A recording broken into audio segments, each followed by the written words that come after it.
All right, all praises to Yahweh Hashem and Mashiach Yahushua. Kwam Shalom, hallelujah. Hallelujah. All right, this is Hebrew chosen elect under the Mashiach Yahshua. And as always, we give praise and honor to the Most High, Yahweh Hashem Yahushua, for the Most High's high holy day, the Shabbat. And this is the Shabbat today. And again, the Most High said rehearse his righteous acts. That's what we do every Shabbat. And every high holy days, we rehearse the righteous acts to the Most High. Even though as the nation of Israel, we're dispersed throughout the nations and throughout the countries and regions of the earth, the Most High says still rehearse his righteous acts. Okay, so as the Most High bring us the truth, enlighten us with the truth and understanding of his knowledge and wisdom and understanding, and revealing to us that we are his children. We are the children of Israel, of the 12 tribes of Jacob.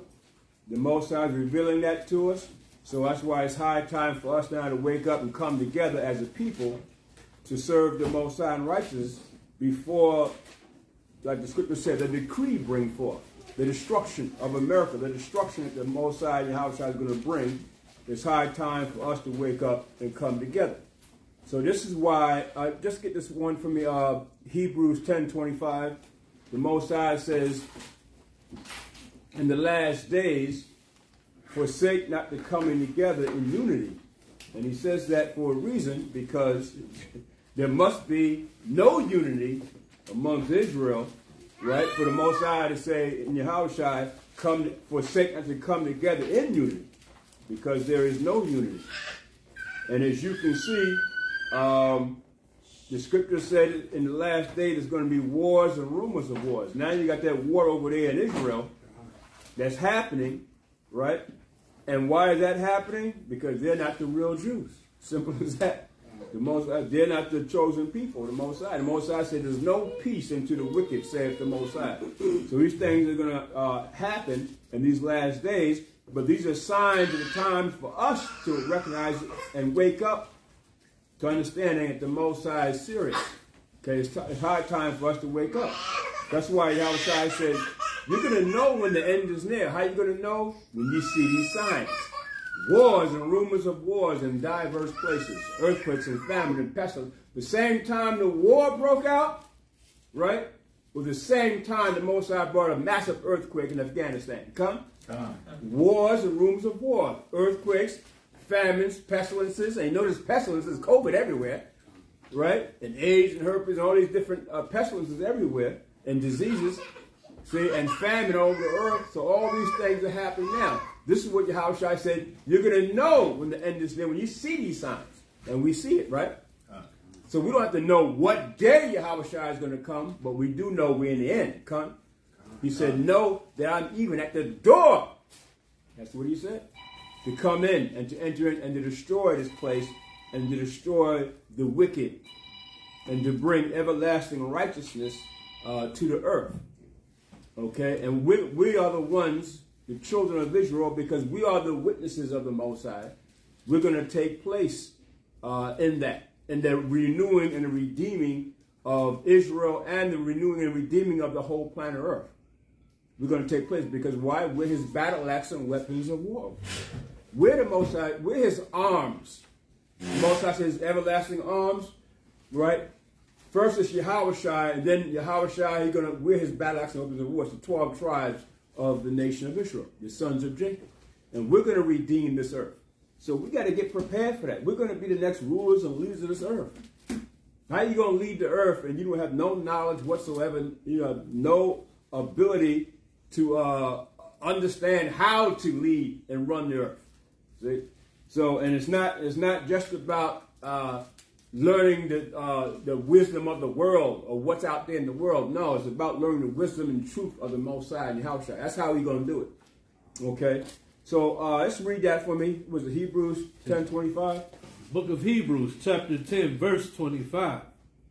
Not forsaking the assembling of ourselves together, as the manner of some is. So don't forsake that. See how important that is? We forsake it too much. And it said the assembling. Okay? So the assembling means come together and assemble yourself, because where the assembly of the chosen people and the Most High are, that's where who is? That's where Mashiach Yahushua is at. Come. And you always want to be where Yahushua is at. That's where I want to be. Where Yahushua is at, that's where I want to be. That's where you should want to be, where Yahushua is at. Okay, come. So Yahushua said, where 2 or 3 are gathered in my name, I'm in the midst. And that's where I want to be, in the midst where Yahushua is at. Where is he? And he said in the last days, he said what? If they say he's here, they say he's there, they say he's walking around, he said, believe it not. Right? Didn't he say that? He says he's not coming on the earth walking as a man on the earth. He says he's coming as lightning coming out of the heavens, right? So he's coming from the heavens into the earth to destroy the earth. So all these, like you hear, all these false prophets and people are saying that they are the sons of Yahushua, or they're Yahushua, or whatever. No, he said, believe it not. Those are false prophets that enter into the world. Come, Yahushua is not. Matter of fact, Yahushua is not even coming to America. He's not even coming to this place. He's not even going to step foot in America or Europe. He's not stepping foot nowhere. He says he's coming out of the heavens. And the only place that he's coming is going to be Mount Zion, Jerusalem. And he's coming there, okay, because that's the Holy Land, of course, and that's where we're going to be delivered. But still, he's only coming there because that's where the destruction is going to take place of the Antichrist and all the nations that come against Jerusalem and come against Israel. See? That's why he's coming there, to deliver our people. But, of course, as you read the scriptures, he says the final battle of Armageddon is going to take place there in Jerusalem. Okay? And that's where the Antichrist in these last days is going to rise up, and all the nations that are going to be under the Antichrist, he's going to lead them right there to the valley of decision, the valley of Jehoshaphat. And that's when Yahushua is going to come out of the heavens. That's it. So where everybody think that they're going to meet Yahushua and he's going to come walking, he's not walking on this earth. Okay? So we got to understand that too. So go ahead, we got one more time. Can I read 24? Let's consider. Yeah, go ahead, go on. I'm starting at verse 24. And let us consider one another to provoke unto love and to good works, not forsaking the assembling of ourselves together. See, so provoke one another to good works. So my job as a teacher and leader in Israel, as well as your job, okay, even though some of us are coming in, we're new in the truth, and we're coming in, we're learning, but we're supposed to provoke one another to good works. See? We're supposed to influence one another to do the works of the Most High. Brother, the Sabbath. Brother, it's the Feast of Tabernacles, man. Come on, let's go. Brother, it's Hanukkah. Let's go, see, and enjoy the Hanukkah. See, influence one another to do the right thing. That's what we're supposed to do. What's the Passover? You coming to the Passover? Okay, so now we have the summit coming up. We know the summit is in January. It's coming up. Brother, you coming to the summit? There's going to be a lot of brothers from different camps, other Israelite camps there. Come to the summit. See, provoke one another to good works. See, the commandments, brother. Let's practice the commandments. Right? And so on and so forth. Let's do the best that we can. See? Because why? That's what Yahushua wants us to do. And look, it's going to be difficult. It's supposed to be. It's supposed to be difficult, right? But you're supposed to overcome and endure. And so Yahushua want to see you endure through the trials and tribulations that's going to come. And what we're about to deal with, it says, the Bible says, calls it Jacob's trouble. Now, why do we have to have all the trouble? Right? What about the other nations? Well, they're going to get their trouble. But because this is a transitioning period from the evil world into the righteous world, we got to go through that trouble to get to it. Come? You got to go through that trouble to get to it. And once you overcome that and go through that narrow passage of, the scripture says fire on one side, water on the other side, and narrow is the path that leadeth to the kingdom. And once you get past that, it's all what? It's all milk and honey, right? But we gotta go through that. Understand? Because a woman that's in travail, about to give birth, what is she going through? birth pains. But the thing about it is that she's willing to go through the birth pains because she knows at the end of it, what's going to happen, right? A gift, right? Beautiful baby. And that's why I said, how can a woman want 3, 4, 5, 6, 7 children? And you know you got to go through all those birth pains. Because at the end of it is what? So that's the joy of going through the birth pains. Even though it's painful, but there's a joy in it also, right? Yeah, go ahead, Art. 2nd Ezra chapter 7, and I'm going to start at verse 9. Matter of fact, I'll start at 7. 2nd Ezra 7 and 7. The entrance, no, 6, logic. There is another thing. A city is builded and set upon a broad field, and is full of all good things. The entrance thereof is narrow, and is set in a dangerous place to fall, like as if there were a fire on the right hand, and on the left hand a deep water. Wow, how about that? Go ahead. And one only path between them both, even between the fire and the water. So shall that there could, so small that there could but one man go there at once. If this city now were given unto a man for an inheritance, if he never shall pass the danger set before it, how shall he receive this inheritance? And I said, it is so, Yahweh. Then said he unto me, even so also is Israel's portion. Yeah, that's our portion, isn't it? Our portion is to go through the trials and tribulations beforehand, before we get to that city. Like the scripture says, it's like a parable. Like a man seeking goodly pearls. Come? And so you're gonna do everything you can to get them that goodly pearl, but you have to go through the peril first, right? To get to those pearls. So the same thing as Israel's portion, right? And you got to go through that. We have to go through, as a nation, we got to go through. But that's why you set yourself aright with the Most High, because then the Most High can, in Yahweh, protect you going through the said perils that we got to go through. Come? Okay, go ahead, Al. Because for their sakes I made the world. See? And when for our sakes the world was made. So if anybody thinks, any other nation thinks the world was made for them, it's not. It's only made for Israel. So, but because we sinned, and now the world, the Most High has given the world into a Gentile nation, that's why the world is upside down now and in wickedness. Come? So we have to understand that. So now it's going to be our job to turn the world back upright and set it up in righteousness, in Yahweh. Go ahead, Al. And when Adam transgressed my statutes, then was decreed that now is done. Right. How about that? Adam was made righteous, but Adam transgressed.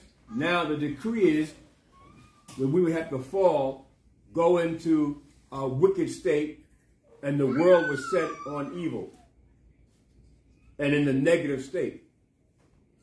And all the way from Adam's time. Go on out. Then were the entrances of this world made narrow. It's made narrow. How about that? So it's made narrow. Meaning the righteous world, the kingdom, is made narrow to get to. That's why not many people are going to make it. Understand? Not many people are going to make it. Because that's why he said there's going to be weeping and gnashing of teeth.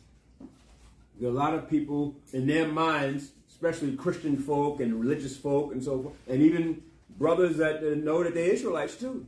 A lot of them are not going to make it. It's made narrow. Come? That's why Yahweh say, you say, Lord, Lord, but you don't do what I say. So I mean, in other words, you know the truth, but you're still not going to do what I say. So the entrances of the kingdom is going to be made narrow to you, and you're not going to make it. Go ahead, Up. Full of sorrow and travail. And that's what we're dealing with, sorrow and travail. Go ahead, Up. They are but few and easy, full of perils, and very painful. Very, very painful. There's going to be a lot of death, destruction, and bloodshed coming to America. And look, you see what's happening over there in Israel, right? You don't think that's coming to America? What's with all these people coming across the border? Why are they letting the borders like wide open now? It seems like it, right? Why are they allowed? They never allowed that before. Why are they allowing them? And a lot of these people coming across the border, you know what people are saying?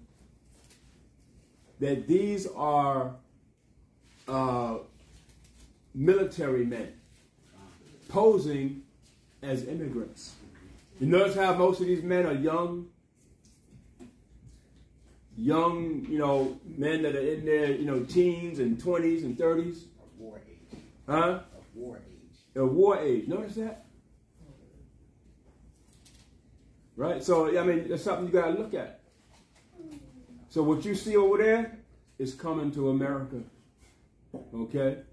Remember, the scripture says America is the virgin daughter of Babylon. It hasn't been touched yet, but it will be. Right? It will be. Bloodshed, chaos, and confusion. We don't know what it's like to have a missile drop, 50 yards away from you. Nobody knows what that's like here. Here, all of a sudden, the people in Israel just having a good time at their party, whatever, and all of a sudden, here comes Hamas military men on hang gliders, all of a sudden drop down and start shooting. We don't know what that's like. Over 250 people dead, just like that. Boom. Now, this thing, you at an amusement park somewhere, and all of a sudden, here come some men who you thought were immigrants. All of a sudden, they start shooting. We don't know what that's like. But it needs to happen. See? It needs to happen. See, we don't understand it. It's not just not going to just be delivered out of America and everything's going to be okay. No, it's going to be bloodshed first. There's no redemption without bloodshed. See? So go ahead, up. For the entrances of the elder world were wide and short, and brought immortal fruit. If then they that live labor not to enter the straight and vain things, they can never receive those that are laid up for them. I think he dropped it there. Right, come. See, so you have to go through, like the scripture says, broad is the way that leads to destruction, but narrow, and he just pretty much just read that. I think that's in Matthew. Yeah. Yeah, narrow is the way that leadeth to the kingdom. All right? So now that we know that the entrances are narrow, you want to be one of the ones that be able to go through the narrow passages. You ever see that movie Eddie Murphy did called The Golden Child? Time. And remember, in that movie, it showed that the dragon was always after him. The devil, right? What are they showing you? And he was the chosen one, wasn't he? They got that. Notice how they know that you the chosen. They know that you're the chosen, right? And Satan was always running after him, right? Mm-hmm. They showed you that in the movie, but in the movie they showed the actual dragon, right? But what they really showing you is that the devil is always going to be after you, or prepared to try to tempt you and destroy you. And also your own flesh. And your own flesh. Like Paul said, they really bring to life the scriptures. Right. That's just all symbolic of the snake in the garden. Right. The battle between your flesh and spirit, Flesh and like spirit. Paul said. Right. See, so same thing here.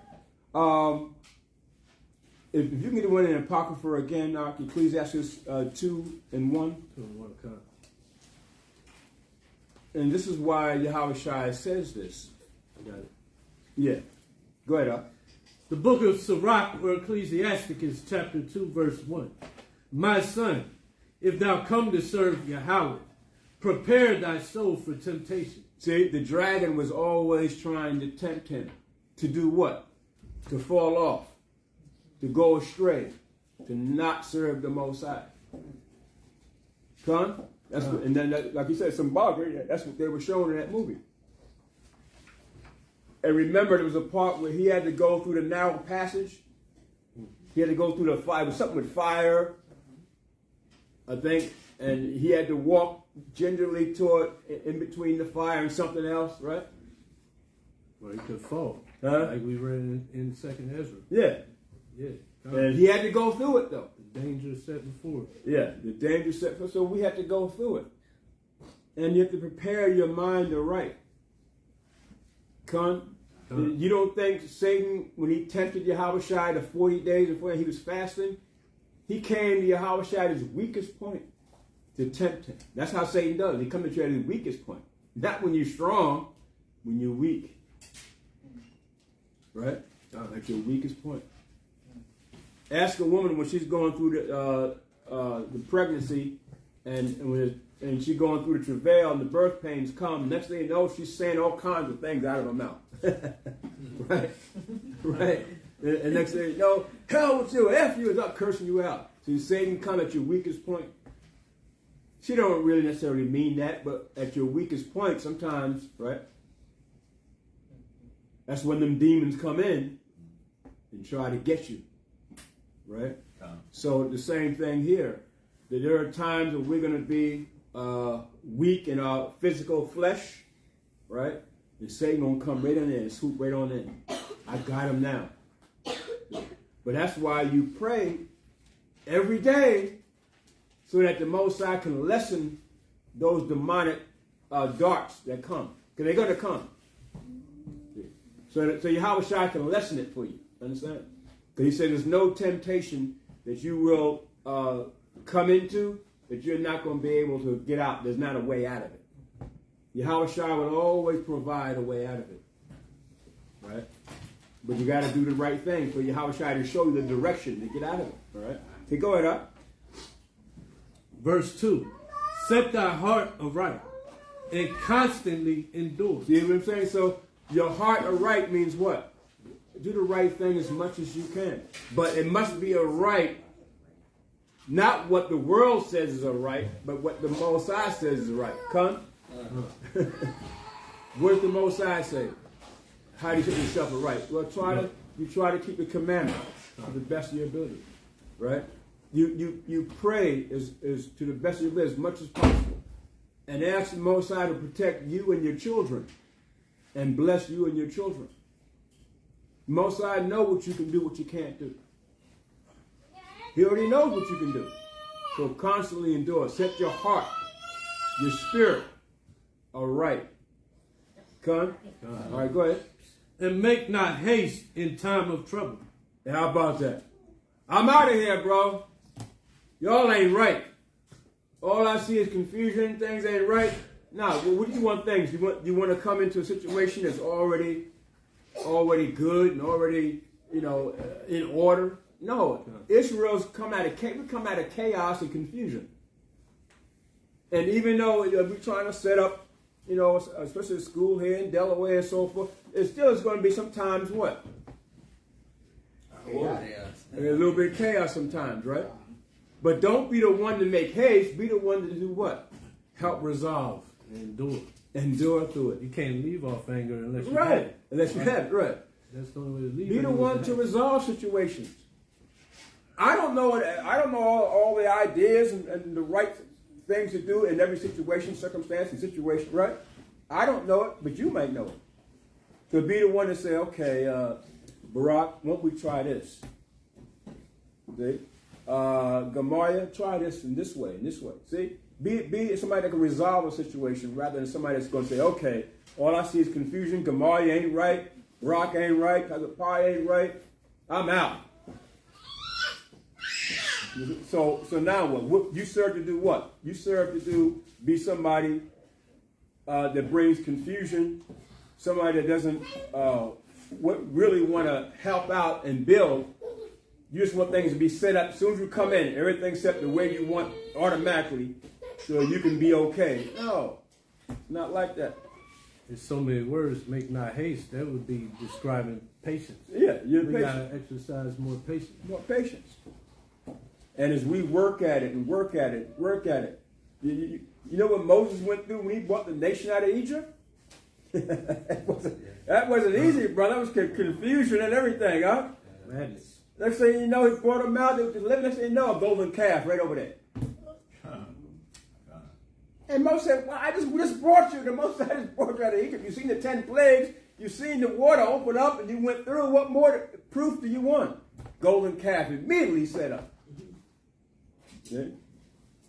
So did Moses make haste? Did he say, Moses, I can't deal with these people. These people are too hard. See? But Moses knew they were hard. But he had to set his heart right. Because at first Moses said, look, Moses, I can't do it. Get somebody else to do it. I can't do it. Moses said, don't tell me you can't do this, man. I chose you. I know how my people are. He told Ezekiel the same thing. Moses said, Ezekiel, don't be afraid of them people. They're your people. I'm sending to a people whose language you don't know not. You know who they are. And if they come to you with a hard face, you make your face harder than their face. That's what the Most High told Ezekiel. See? Don't be afraid of them. Who are they? See? That's what the Most High told Ezekiel. He knows our people. He knows Israel. He knows niggas. Right? They are hard people to deal with.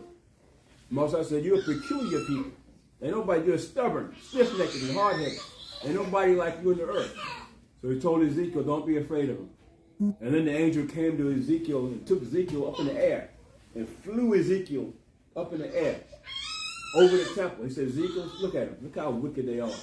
He flew them over the temple and said, look down and see how wicked and evil they are. See that? So the same thing here. Israel ain't changed. We're the same people, right? We can't make haste, man. It's time for us to bear down and dig deep and have a strong foundation, right? Go ahead, up. Cleave unto him and depart not away, that thou mayest be increased at thy last end. At your last end, be increased. How about that? See? You don't want the Most High to take that spirit from you. So you're in the truth, but can the Most High still take your talent and your gift from you? Yes.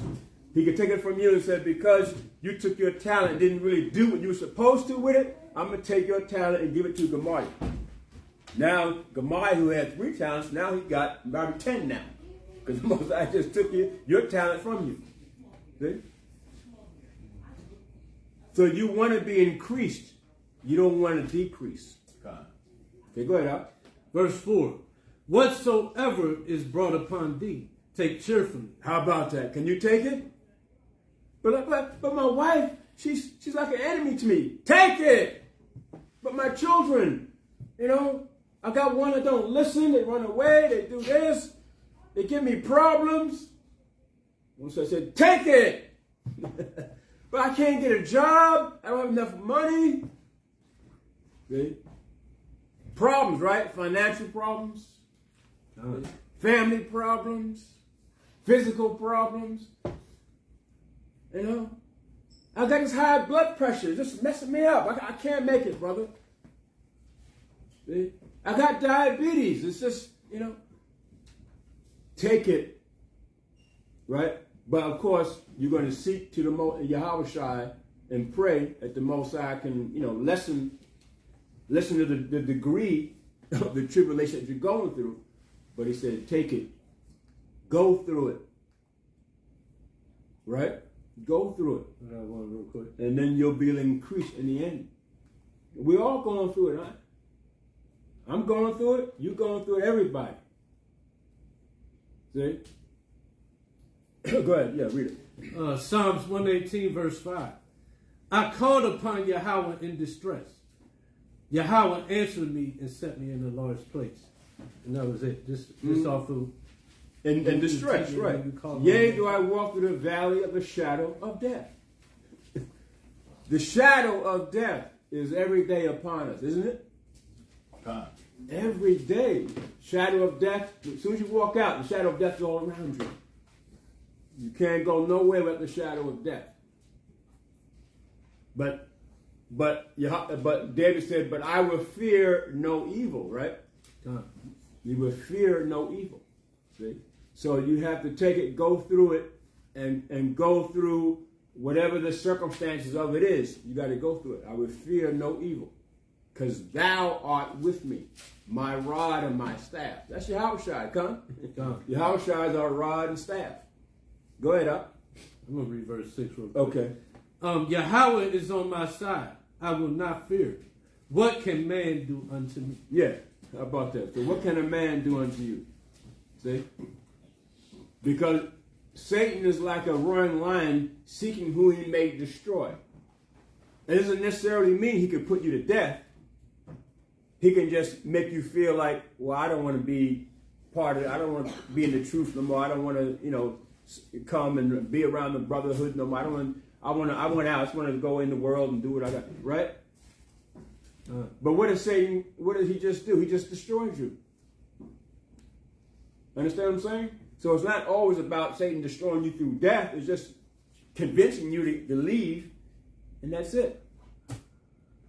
But that's worse than death. Right? Death is easy. Right? So you don't want, so you want to be increased at the last end. Go ahead, is that it? We can go back to Sirach. Okay, go ahead. Sirach chapter 2, verse 4. And be patient when thou art changed to a low estate.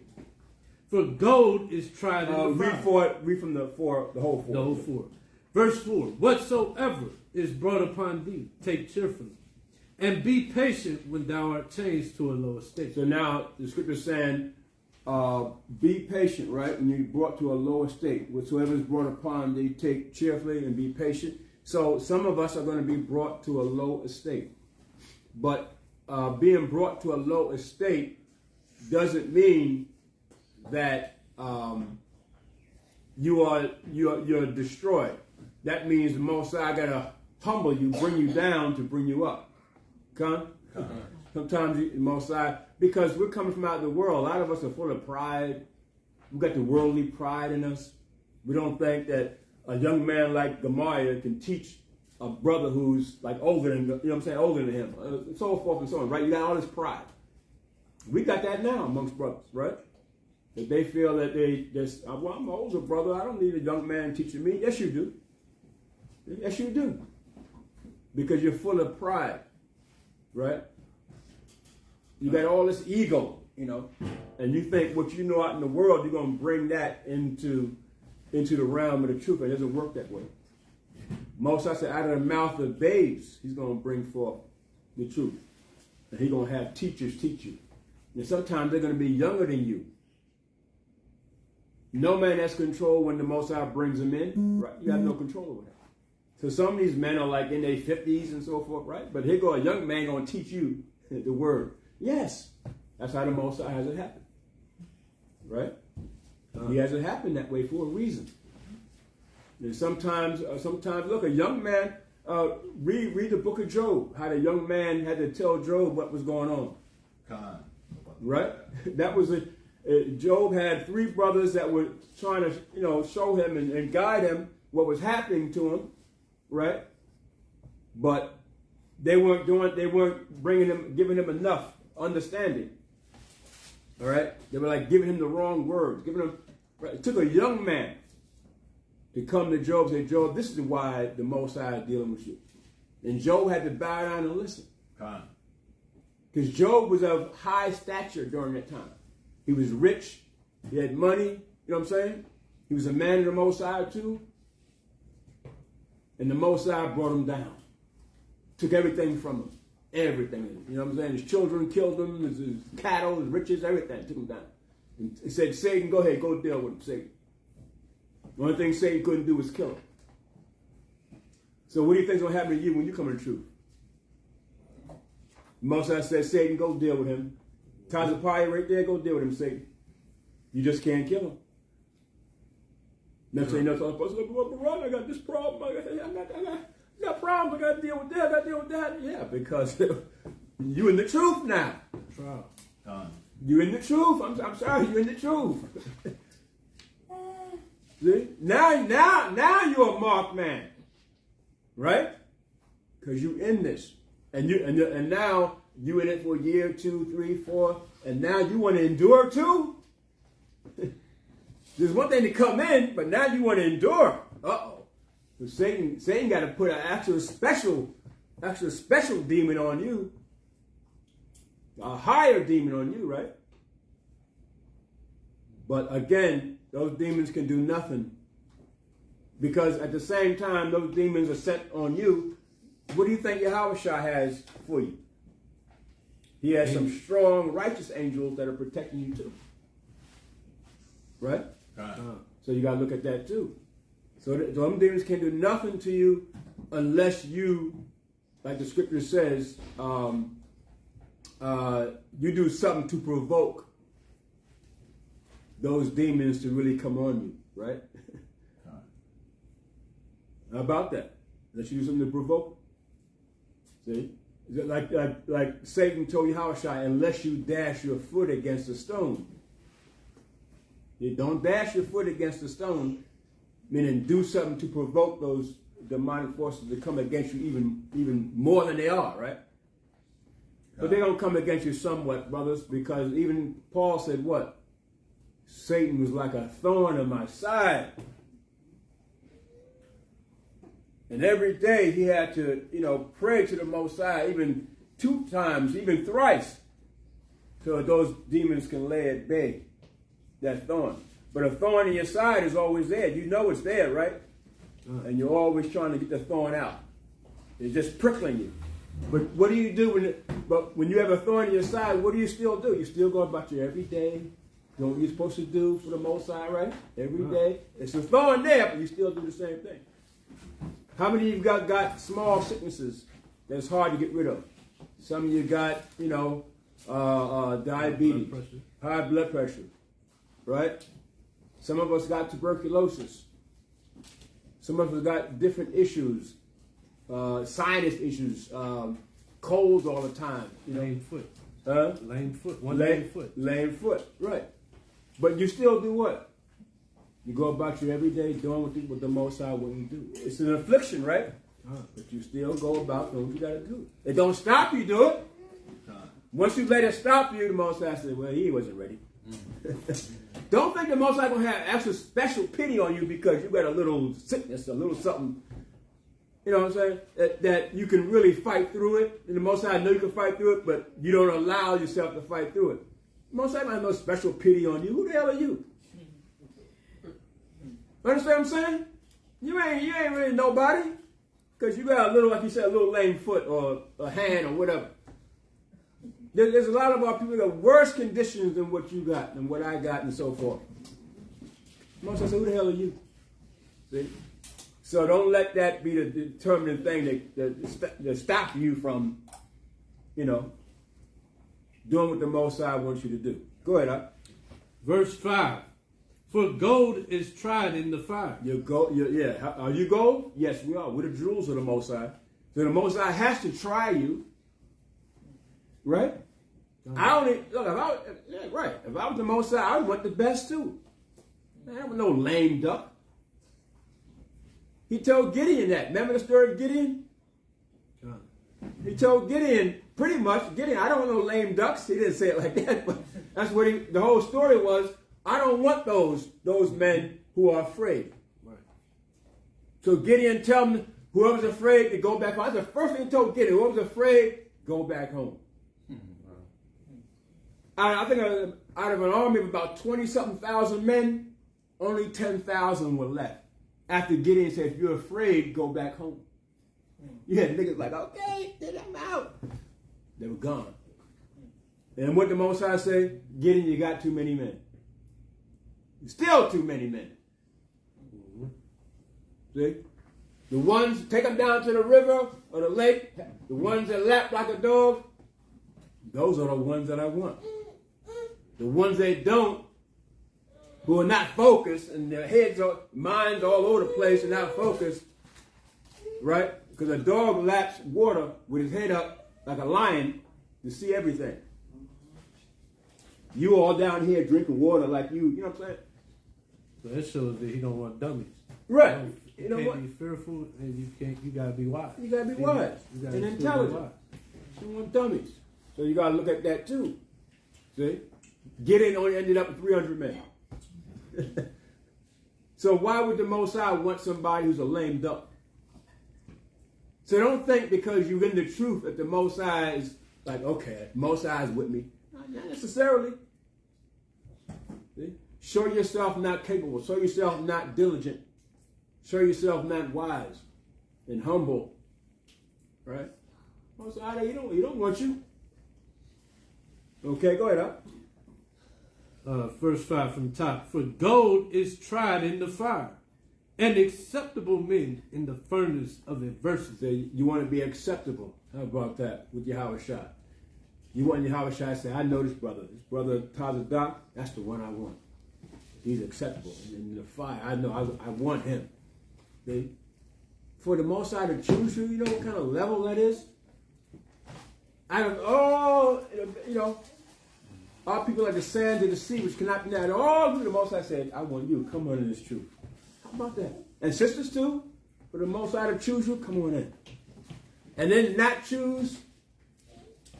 How come you're the only one in your family the Most High chose? Think about that, huh? I don't want them. I want you. Okay? Acceptable men. Because he already know that you're acceptable. Tried in adversity. Yeah. He already know you from ancient of days, right? Right. Okay, and reincarnation, he already know who you are. So you're wondering why the Most High, why you just choose me? I can't do this. Most High said, because I already know you. See, Moses was going through that. Why you choose me? Because Moses said, because I know you. See? Jeremiah went through it too. Jeremiah said, no, Most High, I can't do this. David. Yeah, David went through it. Yeah, they all go through it. I can't. These people, I can't be a leader like that. Yes, you can.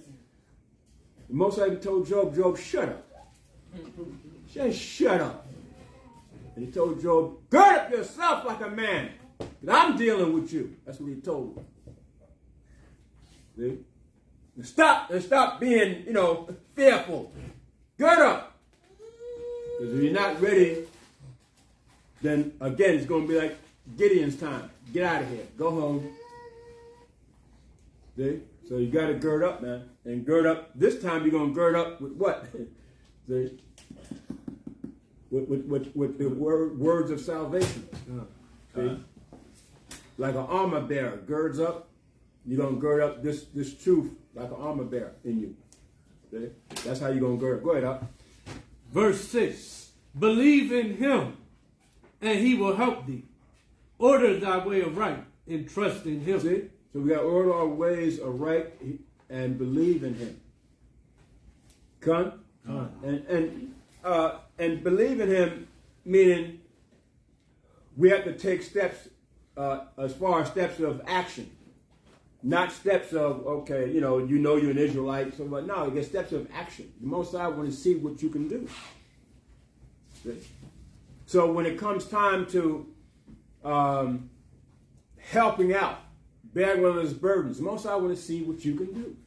See? Again, be more of a resolver, not someone who makes haste to run away because you see there's a lot of problems. Of course there's going to be problems. We're coming out of captivity.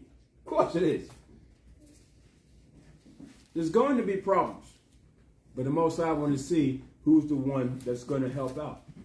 That's why he makes some, he makes some men richer and some men poorer. Why does he do that? Why does the Most High do that? We know you. No, because he knows that he want to see the richer ones who he made richer than other brothers who are poor. He want to see what you're going to do. Some brothers say, well, I'm richer, I'm better, I'm in a better position than you, so maybe the Most High love me more. No! The Most High tell you that even Yahushua came from a poor state. The Most High deal with the poor. He comes for the sick, not for the ones who claim to be righteous and rich and have all this, right? He told the rich man that, right? He said, the rich man. The rich man said, Yahushua, what do I got to do to have eternal life? Yahushua said, keep the commandments and give to the poor. And the rich man said, I've done all that. He said, yeah, but rich man, and one thing you haven't done. Sell all you have, give to the poor, and come follow me. See? When he realized he had to give everything up, he couldn't do it. He walked away sorrowful. Couldn't do it. So this is why Yahushua does it. He's going to see what you're going to do. Okay? That's why he puts brothers in different positions and have some of brothers richer than others. What's you going to do with all your riches and everything? What's you going to do with it anyway? You can't take it with you. So you may as well help your fellow brother. Right? Go ahead, Up. Verse 7. Ye that fear Yahweh, wait for his mercy, and go not aside lest ye fall. Yeah, don't go aside unless you what? Lest ye fall. Unless you fall. Fall. They don't go aside because what's going to happen? You're going to fall. Yeah, and that comes from, if you go aside, that comes from pride. Pride leadeth to what? Destruction. That's right. That's what it means, fall. Pride leadeth to destruction, or fall. Because you're full of pride. Oh, brother, what you teaching there, I don't know if I can get with that. You know, I just can't see it, man. So I'll see you later. Instead of going to the Most High to see what the brother's teaching, whether it's true or not. So what I do, right, especially when I first came to the truth, first thing I did, I said, okay, Most High, was what them brothers teaching me, was it the truth? You don't think if you asked that, the Most High wouldn't show you? But you never do that. A lot of brothers don't do that. They don't go ask Yahushua, was it the truth? Or Most High, what they were teaching, can you show me, is that the truth? So now what you're doing is asking Yahushua to show you directly. Yahushua has to answer you, doesn't he? He has to answer you. Why? Because you went to him directly for an answer on what the brothers were teaching was the truth. He's going to give you an answer. Now, are you patient enough to wait for it? See, that's the key. By the pride, brothers don't do that. They want to run, make haste, and go. See? So you can't, that's why I said, don't make haste. Ask the Most High. That's what I did. And I kept studying. The Most High showed me more. I kept studying. The Most High showed me more. But I didn't just take their word for it. I went home and asked the Most High. And then, of course, study to show thyself approved. I had to study myself. That's how you got to do it. Because you can't take no one's word for it now, can you? You got to ask the Most High, is it true? The Most High is going to answer you if you ask him. That's the way the Most High is. Go ahead, huh? Ye that fear Yahweh, believe him, and your reward shall not fail. Do you believe? And your reward shall not fail. You understand what that's saying? That means there is no condition in it. The condition is just believe and your reward will not fail. It's going to come. You're going to get the reward. See? But Scripture says all men have not faith. So some men want their reward now. And Yahweh Shai doesn't necessarily mean you're going to get it now. Come? You understand? So some things we have to wait for. Right? Again, you want to start a family? Well, it takes a woman about 9-10 months to have a baby, right? You got to wait for that. I want it now. You can't have it now. You got to wait till it develops, and I'm saying, right? Okay? So, again, can a man become a lawyer overnight? No, he has to do what? He has to put in the work and the effort. And understand? Can you become an NBA star overnight? No, you got to put in the work. Right? You got to put in the work. So the same thing with the Most High. We got to put in the works, man, to get it. All right? Go ahead, up. Ye that fear Yahweh, hope for good, and for everlasting joy and mercy. How about that? Hope for good and everlasting joy and mercy. See?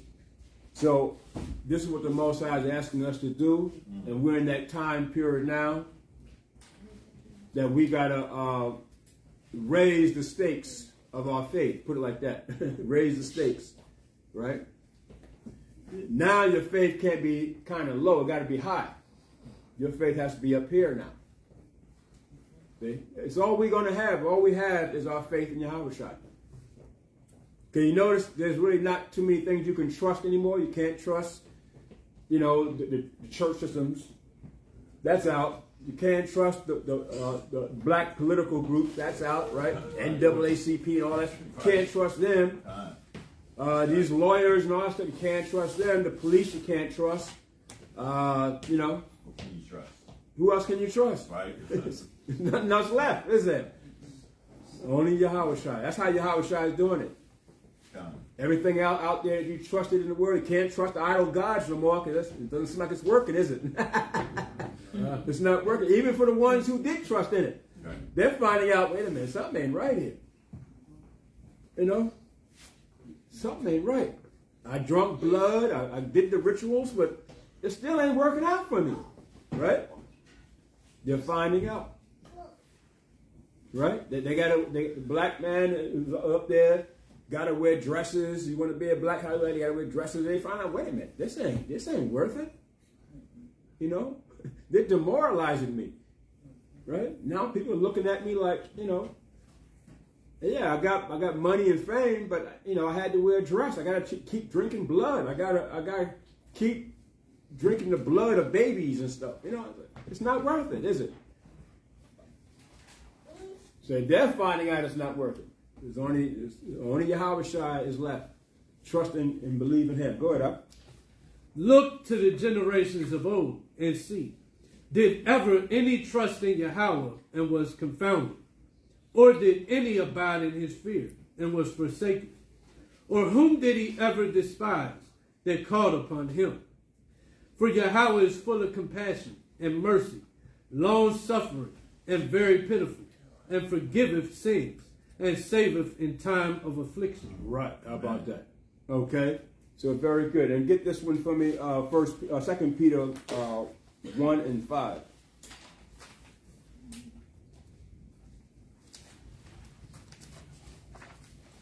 The book of 2 Peter, chapter 1, verse 5. Right. Go on. And beside this, giving all diligence. Give your diligence. So are you diligent? Give your diligence. Go on. Add to your faith virtue. See? Because Yahweh Shai is now looking for the faithful ones of us. So in your faithfulness, you got to add virtue. No one wants a faithful dummy, right? Add virtue, knowledge, wisdom, understanding, right? Going up. Can we get that definition real quick? Okay, go ahead, yes. And the definition of virtue would be behaviors showing high moral standards. High moral standards, right. How about that? That's what Yahweh Shai wants. He doesn't want dummies, man. He wants brothers and sisters who are morally correct. Because we're going to rule the earth. So we got to be morally with high principles. Come? Okay? You're going to be no camp leader showing gang signs. And come on, huh? Your camp ain't a gang. That's what some of them. That's what we have. It's not a gang, right? You're a camp, huh? Backbiter. Yeah, Backbiting. Yeah, backbiting. All that stuff, man. This is not what this is about. Always bringing down the next camp or next brother. Got a disgruntled attitude all the time. Really? Showing jealousy and hate and so forth. It doesn't work. But Satan feeds off of that stuff. Go ahead, up. And to virtue, knowledge. And to knowledge, temperance. And to temperance, patience. And to patience, godliness. So you notice how you're adding on? See? It's like you're adding on. So from one thing, your diligence, you're adding on to virtue. From virtue, you're adding on knowledge. From knowledge, you're adding on temperance. From temperance, you're adding on patience and so forth, right? You increase in truth. You increase in understanding, right? The longer you're in the truth and you humble yourself, you're going to increase. That's what he's shown here. You're going to increase. Come? But don't decrease. Because if you begin to decrease, who takes hold of you then? Satan. And you might be in here, but it's Satan still is the one dealing with you. Because look who was dealing with Judas Iscariot. He was amongst the 12, wasn't he? And wherever they went, Yahushua even gave them spiritual power. He gave the devil spiritual power, the son of perdition, spiritual power. Yahushua. Right?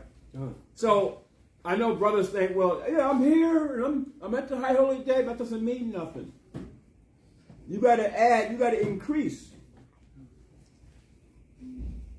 Because you don't think Judas Iscariot, he was at the high holy days, wasn't he? Turned out to be what? The devil, the Bible speaks of. Turned out to be the son of perdition. Turned to be a sellout. Gave up Yahushua. And that was off of his own lust. Off his own lust. He had chances, but he wanted to hold on to the covetous spirit. Right. And hold on to the flesh. The flesh. So we have the same thing, in here, in the different camps in here and everything. Same thing, you have brothers like that. Let it go, brother. Let it go. It's not going to do you well. See, it didn't do Judas Iscariot well. And what happened after Judas Iscariot?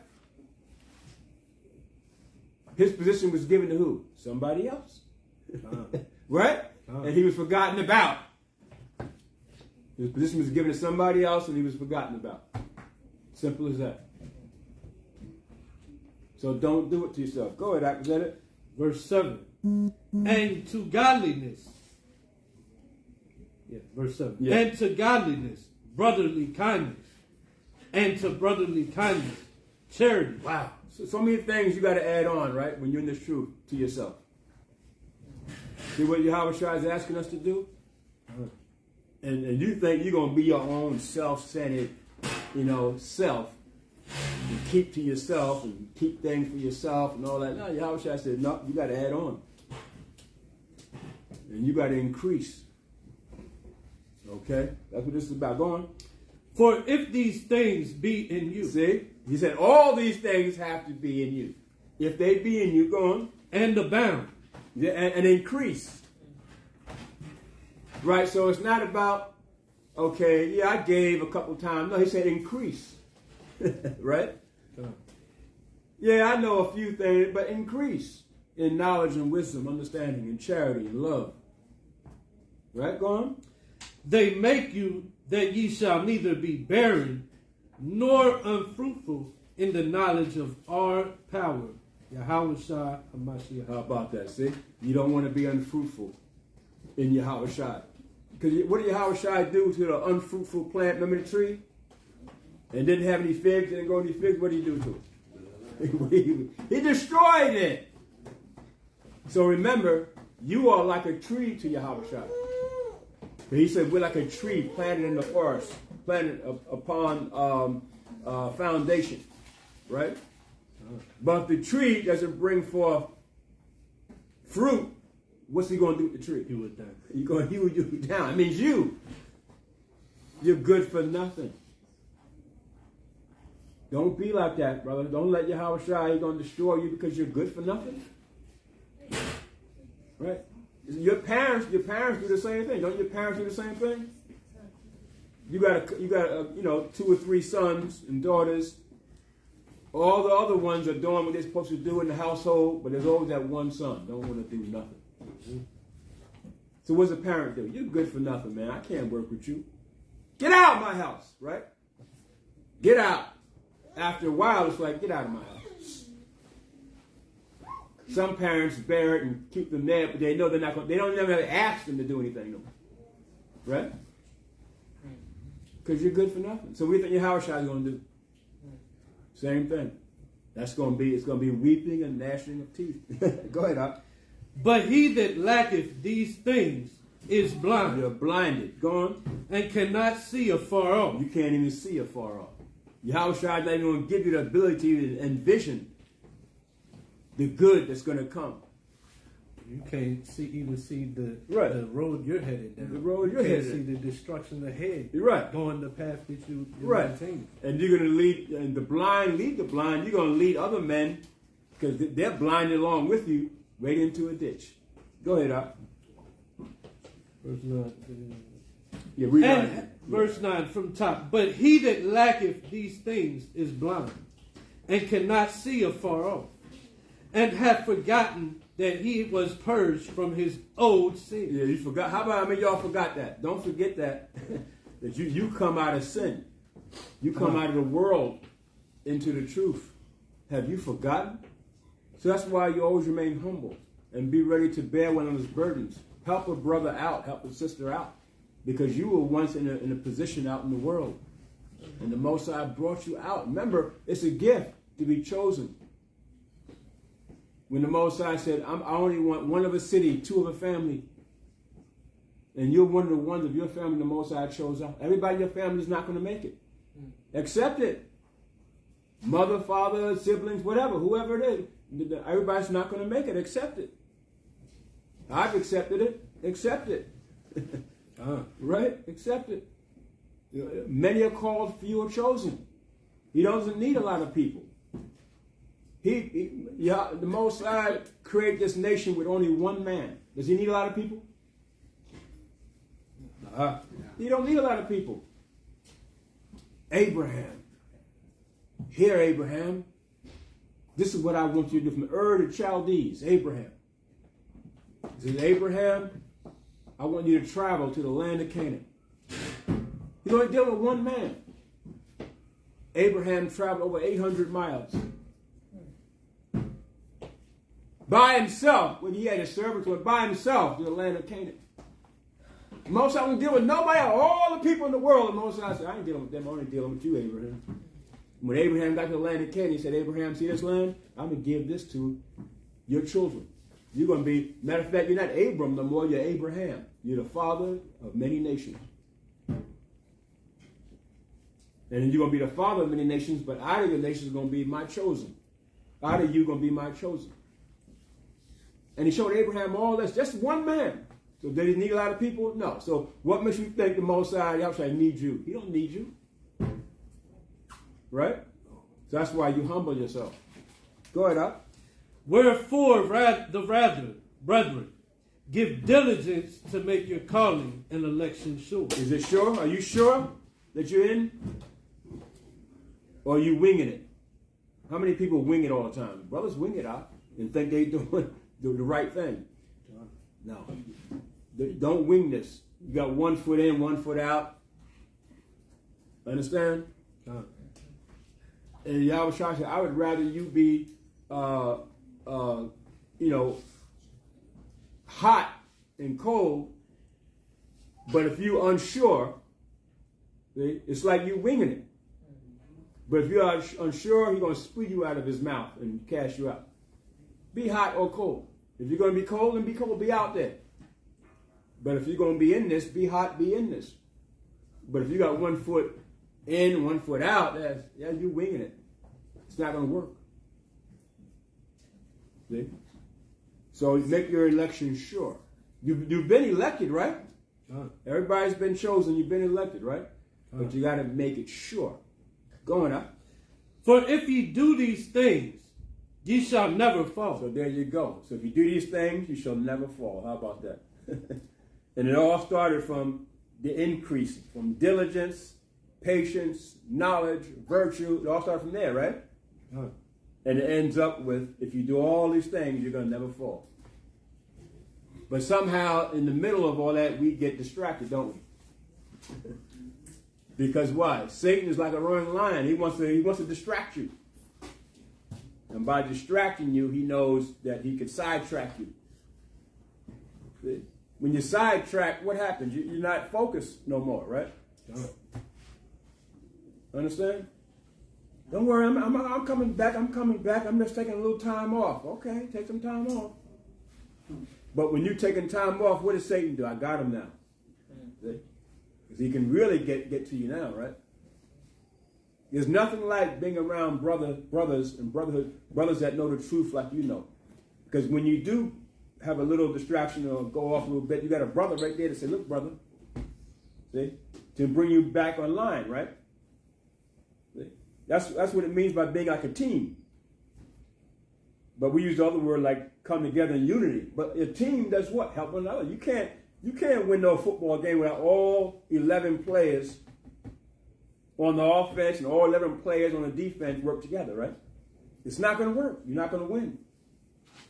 So how are we going to win unless the whole nation come together?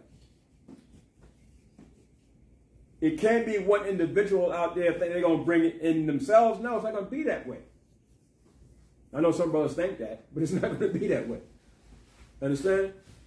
We need everybody. How shall we want everybody in this? Because your talent is valuable because I don't have your talent. I need your talent as well as you need mine. And we bring it together, boom, now we're powerful. Right? So, that was it on that. Daniel 11:14. Why are they out over there in Israel? And why are now they being attacked? Because they are not the real Jews. So everybody want to know why is this happening over there. Another thing I'm going to tell you,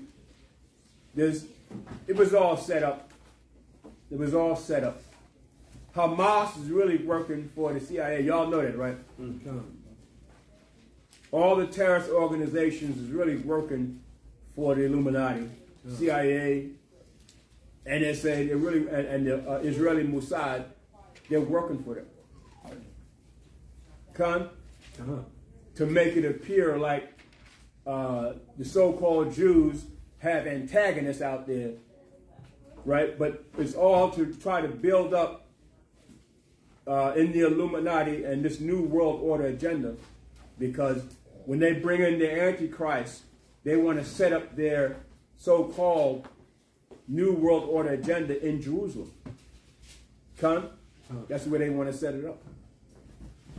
So there's no way Hamas going to do a sneak attack on Israel when Israel got the most sophisticated defense system in the earth. How all of a sudden they're going to have hang gliders glide in past their surveillance system and land and kill over 300 people, whatever it was. How'd they do that? How'd Hamas do that? That would never happen. Except the Israeli Mossad, CIA, Illuminati gave them and told the surveillance system, the Israeli surveillance system to pull back and let them do it. And that's what they did. There's no way Hamas or Hezbollah or any of them terrorists was going to be able to sneak in with a sneak attack on Israel when Israel got the best surveillance system on earth, along with, of course, with America and so on. Understand? There's no way. See? So it was all set up. But again, the Mossad did say, but let's get this one first, Thessalonians 3 and 5, or 5 and 3. 5 and 3. He said, when they shall say peace and safety, and that's the main thing they say over there, right? Peace to Israel, safety to Israel. Right? Peace and safety. The Israeli peace accords, right? But most I say, when they say that, then what's going to happen? Go ahead, read that out. The book of 1 Thessalonians chapter 5, verse number 3.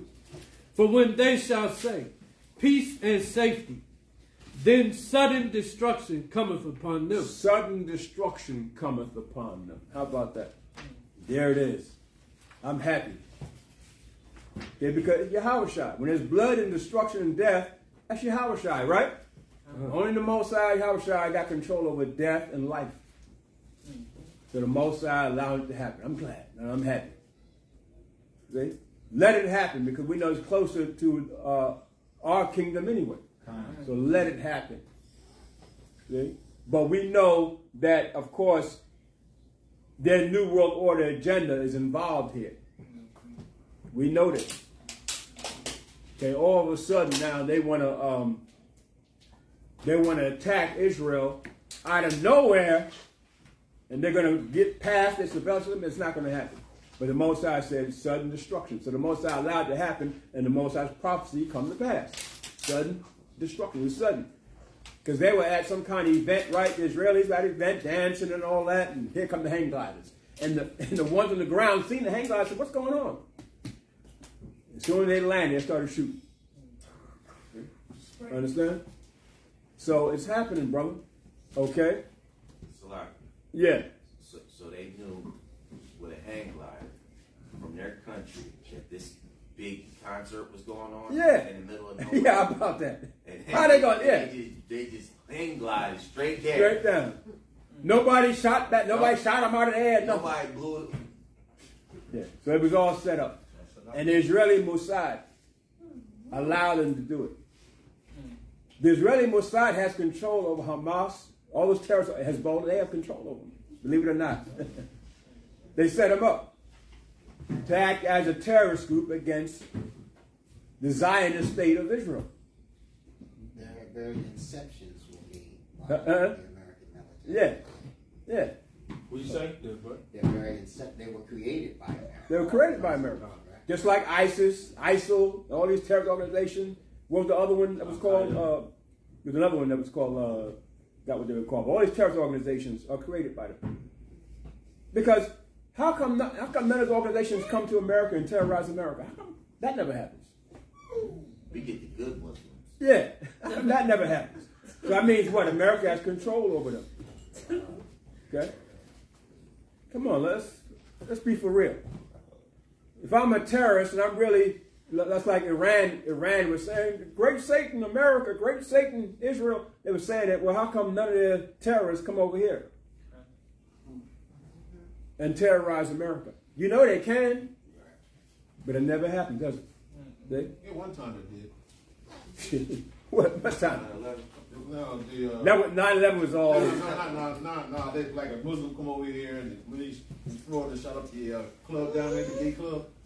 No. That was a staged event. Yeah. You didn't know that? That was staged. Yeah. It was still a staged event. It wasn't random. I'm talking about randomly. See, all those staged events where these clubs are being shot up, and the gay club down there in Florida, like he's talking about, all these staged events. What happened in San Diego? Remember, someone at a hotel shooting at people. All that staged. All those are staged events. Vegas. Huh? The Vegas. Vegas. I'm saying Las Vegas, right? All of the staged events. Okay, all of it. All these shootings in these schools and stuff. They just had one. What school was it? They had the shooting. 5 people. Yeah, in Ohio, whatever. Staged events. Okay. The breaking into the White House. Yeah. That January 6th coup, so-called false coup. Come on, that's no real coup. Hardly nobody died. You know, and they had one person got killed to make it look like it was. That's not a real coup. Had a heart attack. Yeah, had a heart attack. Come on. You know, so that was all fake too. But this is what Esau does. But we're talking about a real legitimate coup and a real random terrorist act. How come that doesn't happen in America? Because it goes to show you Esau has control over everything in this world, man. Right? So that terrorist act in Israel was all staged.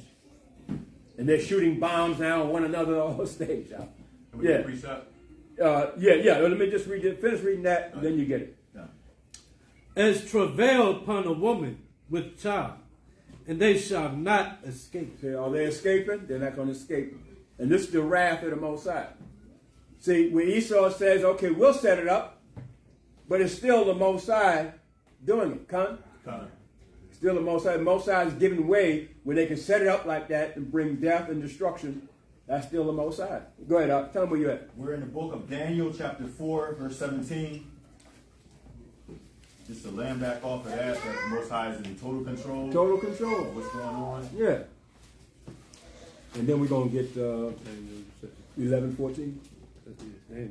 Yeah. Time. Go ahead, read. All right, it's the book of Daniel, chapter 4, verse 17. This matter is by the decree of the watchers, and the demand by the word of the holy ones, to the intent that the living may know that the Most High ruleth in the kingdom of men, and giveth to whomsoever he will, and set up over it the basis of men. Right, there you go. So the Most High has control over everything. So if he allows Esau to set up a staged fake event to kill people, that's what the Most High allows. He allows it. But know that that's what's happening. There's no way that they could get past the Israeli surveillance system because they have the best in the world. Come? So that was staged. And why? So what you say? Why would Esau want to stage it? Because to bring forward their new world order agenda. Right. Come? They want to stage it. All right. So and this is another reason. Daniel 11:14 says what? Book of Daniel, chapter 11:14. And in those times there shall many stand up against the king of the south. Also the robbers of thy people. What they do? The robbers. They do what? The robbers. They robbed. Go on. Of thy people. They robbed you. Go on. Of shall what? exalt themselves. They exalted themselves. Go on. To establish the vision. The vision of what? That they are Jews. the Jews. They robbed your nationality to try to establish themselves that they are the Jews. Come? And they did this. When did they do this? They did this in 1948 under what they call the UN British Mandate. Is that the Balfour Agreement. But they actually, you can go way back to when the Khazars came out of the caves of Europe. You can go way back to there too. Okay? You can read the book Arthur Koestler wrote. Okay, called the 13th Tribe. And that's when they began to take on our nationality. Well, really, we could go back to Hera. Yeah, you can go back there too, back to Hera. But you know, you can start from when the Khazars. You can start from there when the Khazars came out, and that's when they were looking for, you know, because they would come out the caves. They didn't know nothing. They didn't know. They didn't have no knowledge of nothing. They were cave dwellers. So they were looking for what was his name? One of the leaders, Cajun Bullen, what was his name? And they were looking for a particular religion to take on. King Bulan. Yeah, Bulan, right. And they didn't know what to take, so they took on our nationality. Why? Because we were already destroyed and dispersed throughout the earth, so they figured it was easy to take on ours. Okay, so they took on ours, and from there on, they started increasing, learning our ways, learning our customs, learning our culture and everything. So you can go from way back there. But when they took on the state of Israel, this was in 1948. Right. Okay. So before that, they were just wanderers in Europe, in Russia, and in Europe, in Germany, and so forth. But they didn't have a so-called homeland. Okay. Yeah. Yeah. Jeremiah 16:19. Come. You can. I'll tell you what. Let me read this, and then you read that. So it says this: Balfour Declaration, right?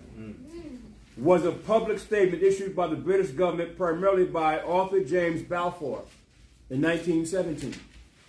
Now this is around the time of World War I, right? He offered this declaration. It was only a letter. Letter wasn't even that long. Wasn't that long of a letter? All right? But it was a declaration to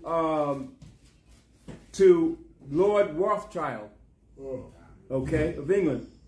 So it said in 1917, during the First World War, announcing its support for the establishment of a national home for the Jewish people in Palestine. The declaration was stated in a letter from the United Kingdom Foreign Secretary Arthur Balfour to Lord Rothschild. Okay, so it started with that declaration. But they couldn't, of course, do all the fine print and do the works of the declaration until 1948. So in 1948, the British was given a mandate to see it through, to make sure it happened, along with the UN, to make sure it happened. So it says this: on July 24th, 1922, the League of Nations, back then the UN was called the League of Nations, entrusted Great Britain with the mandate for Palestine to establish a Jewish national homeland. After the UN General Assembly adopted the resolution to partition Palestine, because what were they going to do with all them so-called fake Arabs over there? Those are basically Ottoman Turk babies. The Ottoman Empire was an agreement between Edomites, okay? And we're talking about Edomites, the ones that came out the caves of Europe, Edomites, because they also took on not only our nationality, but they took on Muslim too, okay? Remember, Esau took on everybody's religion, everybody's nationality, right? But they took on the Muslim religion, so they took on, especially when the Ottomans started to rule, they ruled alongside the Ottoman Turks.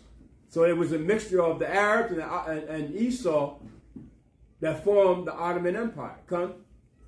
And so those babies that you see over there in Palestine, those people over there, those are Ottoman Turk babies, meaning basically Edomites that merged with Arabs, but they're Edomite pretty much babies. Come? So Salaki, That's why they have a little dark skin to them. is Right. this why people say that Esau is the Arabs? Maybe? Right. Because of the mixing. Because of the mixing, right. Yeah. They're nothing but Ottoman babies, Ottoman Turkish babies. That's all they are. If you want the real Arabs, you gotta go down into Sudan. Yeah, you got to go into Sudan. You might see some in Kuwait. You know what I'm saying? The real dark Arabs, and they wear the turbans too. They're real dark skin. Those are real Arabs. And Saudi means black. Yeah. Don't forget about Moab. Mixed with Moab with Edom. That's why they're so light. Oh, yeah. You mean? Oh, yeah. Okay, I know what you're saying. Yeah. So that's what they are. So those Palestinians, they're not Israelites either. Right. Con? But they were there all those years before 1948 for hundreds of years because they were Ottoman Turks. When the Ottoman Empire ruled, they also took over Jerusalem. Con? Took over a lot of land. Yeah, they took over a lot of land. That's why a lot of The Ottoman Empire was Israel. big. It ruled over 200 years. Okay, and so they were in that land. So now in 1948, what the hell is these Israelis, so-called fake Jews? What they going to do with the Ottoman Turkish babies? So they went in there and they killed a whole lot of them because they wasn't going to. The Palestinians weren't going to stand for that. Okay, so you got a British mandate, you can come onto the land, but what you going to do with us? Right? This is what they're saying, right? And so now you got the turmoil now. For all those years, from 1940 up until now, the Palestinians against the so-called fake Jews. But that was the Mossad doing that. Because the Mossad said, what? There will be no peace. No peace unto the wicked, saith the Lord, right? So I just want to finish reading this. It says, after the UN General Assembly adopted the resolution to partition Palestine, on November 29, 1947, Britain announced its termination of its mandate over Palestine, meaning that was it. It was time for them now to take over Israel. So Britain would have no more dealing with the mandate. It was over. It was finished. It was done deal. So it says its mandate over Palestine on May 15, 1948. On May 14, 1948, the state of Israel was born. See? That's when it was born. And that's why the Palestinians are saying, well, this is our land too. How are you just going to kick us out? We were here. But neither one of them are Israelites, are they? Right. Okay, go ahead. Read what you got. Jeremiah 16, 19. 19. Yeah. And it reads, O Yahweh, my strength and my fortress and my refuge, in the day of affliction, the Gentiles shall come unto thee from the ends of the earth, and shall say, surely our fathers have inherited lies, vanity, and things wherein there is no profit. They've inherited lies and vanity. So they are not, this is why Mosai is bringing destruction and death to the land, because they've inherited lies. They're not the real Jews. So these things are going to continue to happen. But the Mosai is allowing it because it brings us further, the prophecies, brings further into the prophecies that's coming to pass, and closer to the destruction of, of America and the destruction of this system, this society. See? And so this is what's happening. So again, even the word Palestine, see, where'd that word come from? Yeah. Where it come It from? really comes from the word Philistine. Philistine. Right? During when the Greeks and Romans took over, they started calling it Palestinia. Palestinian between 100 and 200 AD. Yeah, they started calling it Palestinia. So the word just stuck. And the Philistines were on the western coast, next to the coast of Israel, where the Gaza Strip is at.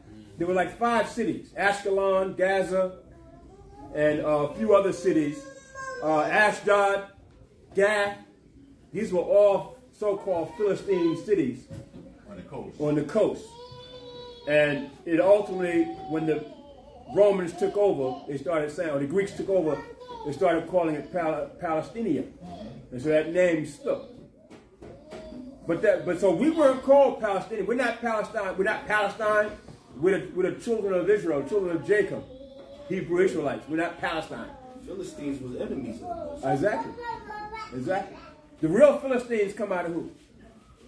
Ham. Come out of Ham. Whose son? No. Whose son in particular? Nimrod. No. You said who? Whose son? It came out of Ham, Right? but Ham had Ishmael. Who? Canaanite, right? Mizraim. Mizraim. Yeah. Genesis 10:14. It was the Philistine was a grandson of Mizraim. Right. A grandson of Mizraim. Not directly from Mizraim, but a grandson of Mizraim. Gun? Done. Meaning the Mizraim is who? Who are the Egypt. Yeah. So the Philistines would be more so of Egyptian descent. The actual Egyptians, not the more Arab-looking Edomite Egyptians, the actual real Egyptians. That's who the Philistines are. The one Saul contended with. Right, the ones, yeah, exactly. The one David dealt with. Those are actual Philistines. Okay? So it says, so y'all are correct. Around the 13th century BC, during the days of Samuel and Samson, the Philistines took to the coast of Israel. So it sort of migrated there along the Mediterranean Sea and built cities in Gaza. So they call it the Gaza Strip today, right? In Gaza, Ashkelon, Ashdod, Gath, and Ekron. Okay? And it was they had those cities were built up. They became a great, what they call a seaport. And this is during the time of Yahushua and even before. Come? And so what's that scripture? A bastard dwell in Ashdod. That's Zechariah 9:6. Why do you think the Most High says this? A bastard dwells there. Book of Zechariah, chapter 9, verse 6. Bring it up. And the bastard shall dwell in Ashdod, and I will cut off the pride of the Philistines. You're going to cut their pride off. Right? And so, and that's talking about back then, but still, you got to bring the scripture up to date, right? Right. The bastard is still in. Esau's a bastard, huh? The Palestinians are bastards to the Most High. Done. Okay? Hey, are we still in Zechariah? Can we get Zechariah 12? Yeah. 1 and 3? You want him to go? You go. Okay, go ahead. Lock in. Go ahead. Lock. Go ahead, real quick. You read it. The book of Zechariah, chapter 12, verse 1. The burden of the word of Yahweh for Israel, saith Yahweh, which stretcheth forth the heavens, and layeth the foundation of the earth, and formeth the spirit of man within him. Behold, I will make Jerusalem a cup of trembling unto all the people round about, when they shall be in the siege both against Judah and against Jerusalem. And in that day will I make Jerusalem a burdensome stone for all people. There you go. See? All people. Huh? Jerusalem, the city, Jerusalem means city of peace. And so that city, because all nations are going to burden themselves with it, Palestinians, the so-called Jews, right? And you got even Hamites come there, right? You got Chinese that come there to say that they're Israelites. So So all the cities that want to burden themselves with it, right? They're going to find themselves in trouble. Okay? And now, what's going to happen when the Most High, when this Antichrist is risen up, and he gathered all these nations, military, to trek towards Jerusalem. Now you're going to have all these nations burden themselves with Israel, with Jerusalem. See? That's what's going to cause Yahushua to come out to heaven, right? So there's no peace for them. That's it. And that's why, and then go ahead, Mr. Kalak. Genesis 9:27. Yeah. Yahweh shall enlarge Japheth, and he shall dwell in the tents of Shem, and Canaan shall be his servant. Okay, come. Right. All right, and also now get Revelation, let's get Revelation 2 and 9, just for edification. Revelation 2 and 9. So you got to bring this out because them that say they are Jews, I know not.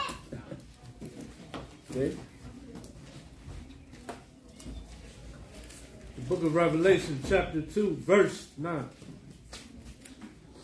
I know thy works and tribulation and poverty, but thou art rich.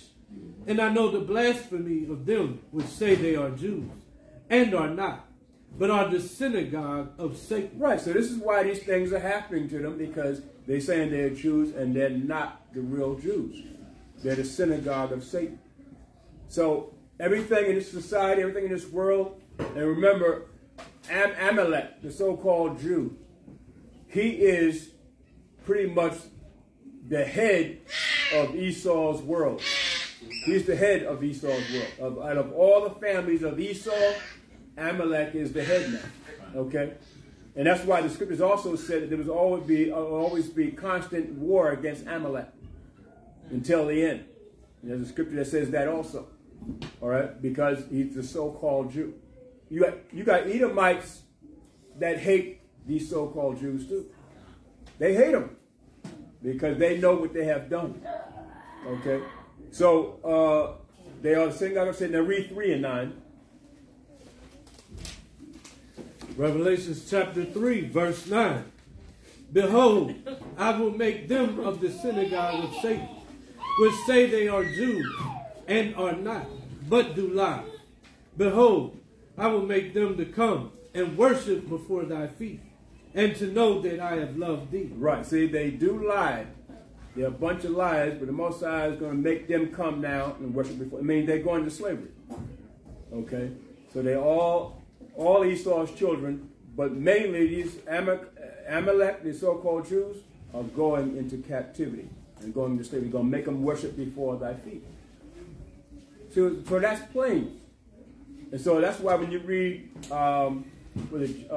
Isaiah 14 and 1, they that lead you into captivity, well, they going into captivity themselves. Come? So all that is going to play a part. And so, and when you read Jeremiah 17 and 4, let's read that. The Most High said we're going to discontinue from our heritage, which means what? They're going to take on our heritage from us. They're going to take our language. They're going to take our nationality, our culture, our customs. We're going to discontinue from it, and they're going to take it on. Okay, go ahead, read that. The book of Jeremiah, chapter 17, verse 4. And thou, even thyself, shalt discontinue from thine heritage. What does that mean, discontinue? Slavery. Yeah. Become a Negro. Become a Negro. Become a Negro, right. Take it away from us, right. We're not going to be able to practice our culture, our custom, our nationality. We're not going to be able to do anything. So what's going to happen to it? Well, you see what happened to it. Another nation is taken upon it and now begin to practice it. And, you know what I'm saying? They're not the true people, but going to show you the prophecy of the Most High came to pass. Come. Go ahead. Shall discontinue from thine heritage that I gave thee, and I will cause thee to serve thine enemies. How about that? Go on. In the land which thou knowest not. America and everywhere else, right? Going up. For ye have kindled a fire in mine anger, which shall burn forever. Thus saith Yahweh, Cursed be the man that trusteth in man. There you go. Okay? So there you go. So the Most High was so angry, he said, I'm going to even take your nationality from you and give it to another people. And they're going to pursue your nationality and do the things that you should be doing. That's what's happening, huh? Yeah. Stolen valor. Stolen valor, right. Go on. In Jeremiah 33:24, it says, "Considerest thou not what this people have spoken, saying, two families which the Lord hath chosen, he hath even cast them off. Thus hath he despised my people, right, that they should be no more a nation before them. Right. So that's what that means. No more a nation means I'm going to have somebody else take your nationality and you're going to be playing somebody else. You're going to be somebody else. Okay? That is, it's not your nationality, but you're going to act like you're somebody else. Next thing you know, you're African American, you're a Negro. You know what I'm saying? You're a Pan-Africanist, you're a Christian. See? You're somebody else other than who you are. Yeah, that's a good point. And so then when you read Luke 21:24, and somebody get Amos 9:11. The book of Luke, chapter 21, verse 4. 24. I think it's 24, yeah. Verse 24. And they shall fall by the edge of the sword, and shall be led away captive into all nations. And Jerusalem shall be trodden down of the Gentiles. Of who? Trodden down of the Gentiles. Wow. Listen to that statement? Just like you see now, it's trodden down the Gentiles. See? And we're going to be led into captivity of all nations. It's trodden down. And now they got our culture running around there saying that they're Hebrews and all that. When they're not. So they got to pay for that. We had to pay. Right. So now it's their time. See?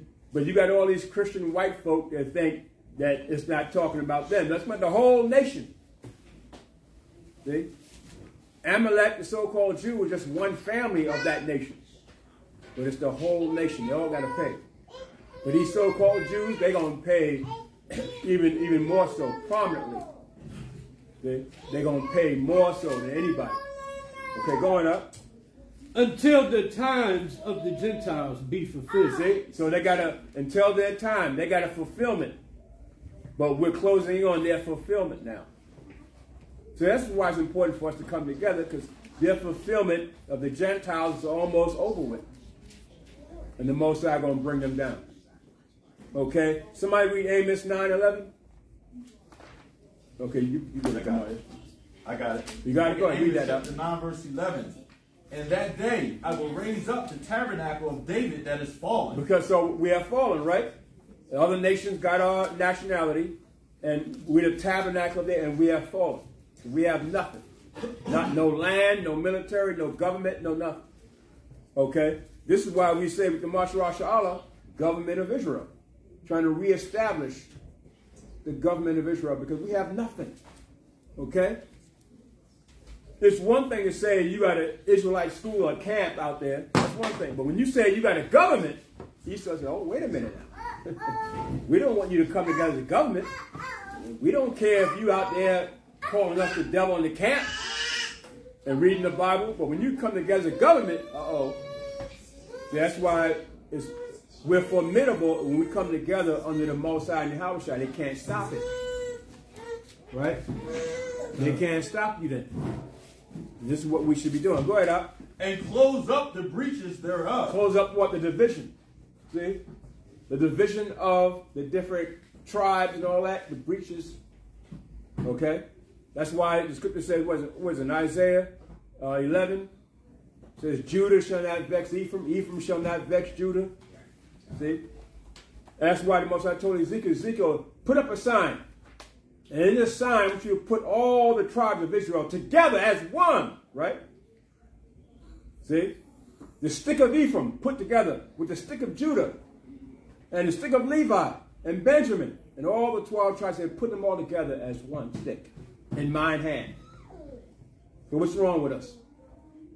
Right? So that's what we should be doing. Go ahead, Op. And I will raise up his ruins, and I will build it as in the days of old. See, Esau reading that scripture saying, wait a minute, we know that they're coming back. Because it's prophecy of the Most High, right? Con. So they know that we're coming back. So they're going to do everything in their power to stop us. That's why they set a lot of these Israelite camps out. They come in there with their NSA, their Secret Service, or whatever, and they could be sitting amongst in the classes. We know that. We know that exists. We know they come to the summits. We know that. But they can't stop it, can they? What can they do? All we do is teaching the Bible. So what can they do? So that's why be careful when you have somebody come to you and say, look, man, you can start your own school. Yeah, I'll put up the money for it and all that. You know, be careful. Understand? Be careful. Be careful when someone comes to you and say, look, we'll help you out, but all you got to do is not teach the Hebrew. And not say Yahweh Ba'asham Yahweh Shai. We'll help you set up a school, but don't do that. Here go the money for it. Say, be careful. Why do we know? Because that happened already. See? It's happened. Because they're going to do everything possible to stop this truth. And to stop us from coming together. They know once we come together, there's no stopping. That's why the scriptures say, when the disciples came together, what was the condition? They had to come together in one accord. That was the condition. Then Yahweh shall say, okay, I'll bring the comforter to you. But you got to come together in one accord. Then cloven tongues like fire came down upon each of them. See? And the same thing's going to happen to us if we come together on one accord. But we find it so difficult. I don't know what it is, man. We find a way to sabotage it, right? Just finding a way not to have that happen, right? Just like they said when Yahweh was on the scene, what did the leaders of the Sanhedrin and the Pharisees said? He says, look, if we allow this man to continue, the Romans are going to take away our position. And we won't have, if we let this man continue as the king of the Jews, the Romans are going to take away our position. In other words, these sellout Negroes don't want their position taken away, so they're not going to allow us to come together. And I got this for it's more so our people, right? It's more so our people. Okay, how about that? They don't want it to happen. See? But there's nothing you can do about it. It's going to happen, but there's nothing they can do about it. Go ahead, Al. Verse 12. That they may possess the remnant of Edom and of all the heathen. See, possession means slavery. So you Edomites, so-called white folk, all of them going into captivity. It ain't just going to be just the Christian whites not going to go. No, all of them are going into captivity because you all come out of Edom. He said, so they may possess the remnant of Edom, all of Esau, all of the so-called white people are going into captivity. Going up. Which are called by my name. Yeah, and now they run around talking about they're Hebrew Israelites, they're Jews, right? See? That are called by my name. They've taken on the Most High's name that the Most High gave to us. They're going into captivity. All right, going up. Saith Yahweh that doeth this. Saith the Most High that doeth this. But we are the true people that are called by the Most High's name. Come, 12 tribes of Jacob. Most High gave us his name. He said, look, Jacob, that's not your name no more. Your name, I'm going to change your name, Jacob. It's going to be called Israel. For a prince does thou have power in the Most High. Israel in Hebrew is Yasha'Allah. Come. Yah. It even begins with the Most High's name. Yah. Come. Yah is the Most High's name. Okay, and you say the whole Yahweh, but Yah is the Most High's name. Come. Yahsha'Allah. Even Yahweh's name. Yahweh. Yah. Come. Yeah. In Psalms 83:4, you see that the other nations don't mind Israel and Judah being stars, athletes, famous, and all that we make money for them. Right. Their greatest concern is that they don't be a nation. So anytime you hear someone talks about nationhood, then they're in trouble. Right. And then they come against it. They come against that's the trigger, right? But your fame Right. moved him. Right. Even Malcolm X spoke about going to the United Nations, even though he, was dealing Muslim. Right. But still, he said, no, you ain't coming to the United Nations with this. Because then that's going to put thought in our minds that, wait a minute, we got to come together as a nation. Right. Understand? No, they don't want that. But it's going to happen anyway. They can't stop it. Okay? So this is why we got to say now, when we have the power of the Most High and Yahweh Shai with us, where we can come together and bring this nation forward and increase on that level, Esau can't stop it. I don't care how many Secret Service agents he put out there and put amongst us or whatever, it can't stop it. How many sellouts of our people there, they can't stop it. See? Okay, was that it up? That was it. Yeah, that was it, right. And you do read the same thing pretty much in Acts 15:14. Okay, it's saying the same thing. All right, and yeah, so that's about it. But their destruction is coming. Get me this one in Job 18:11. This is why these things are happening to them. And this is why there's going to be constant wars now in Jerusalem. Because they are false people. They're a bunch of liars. I got one left. Yeah, go ahead. The book of Job, chapter 18, verse 11.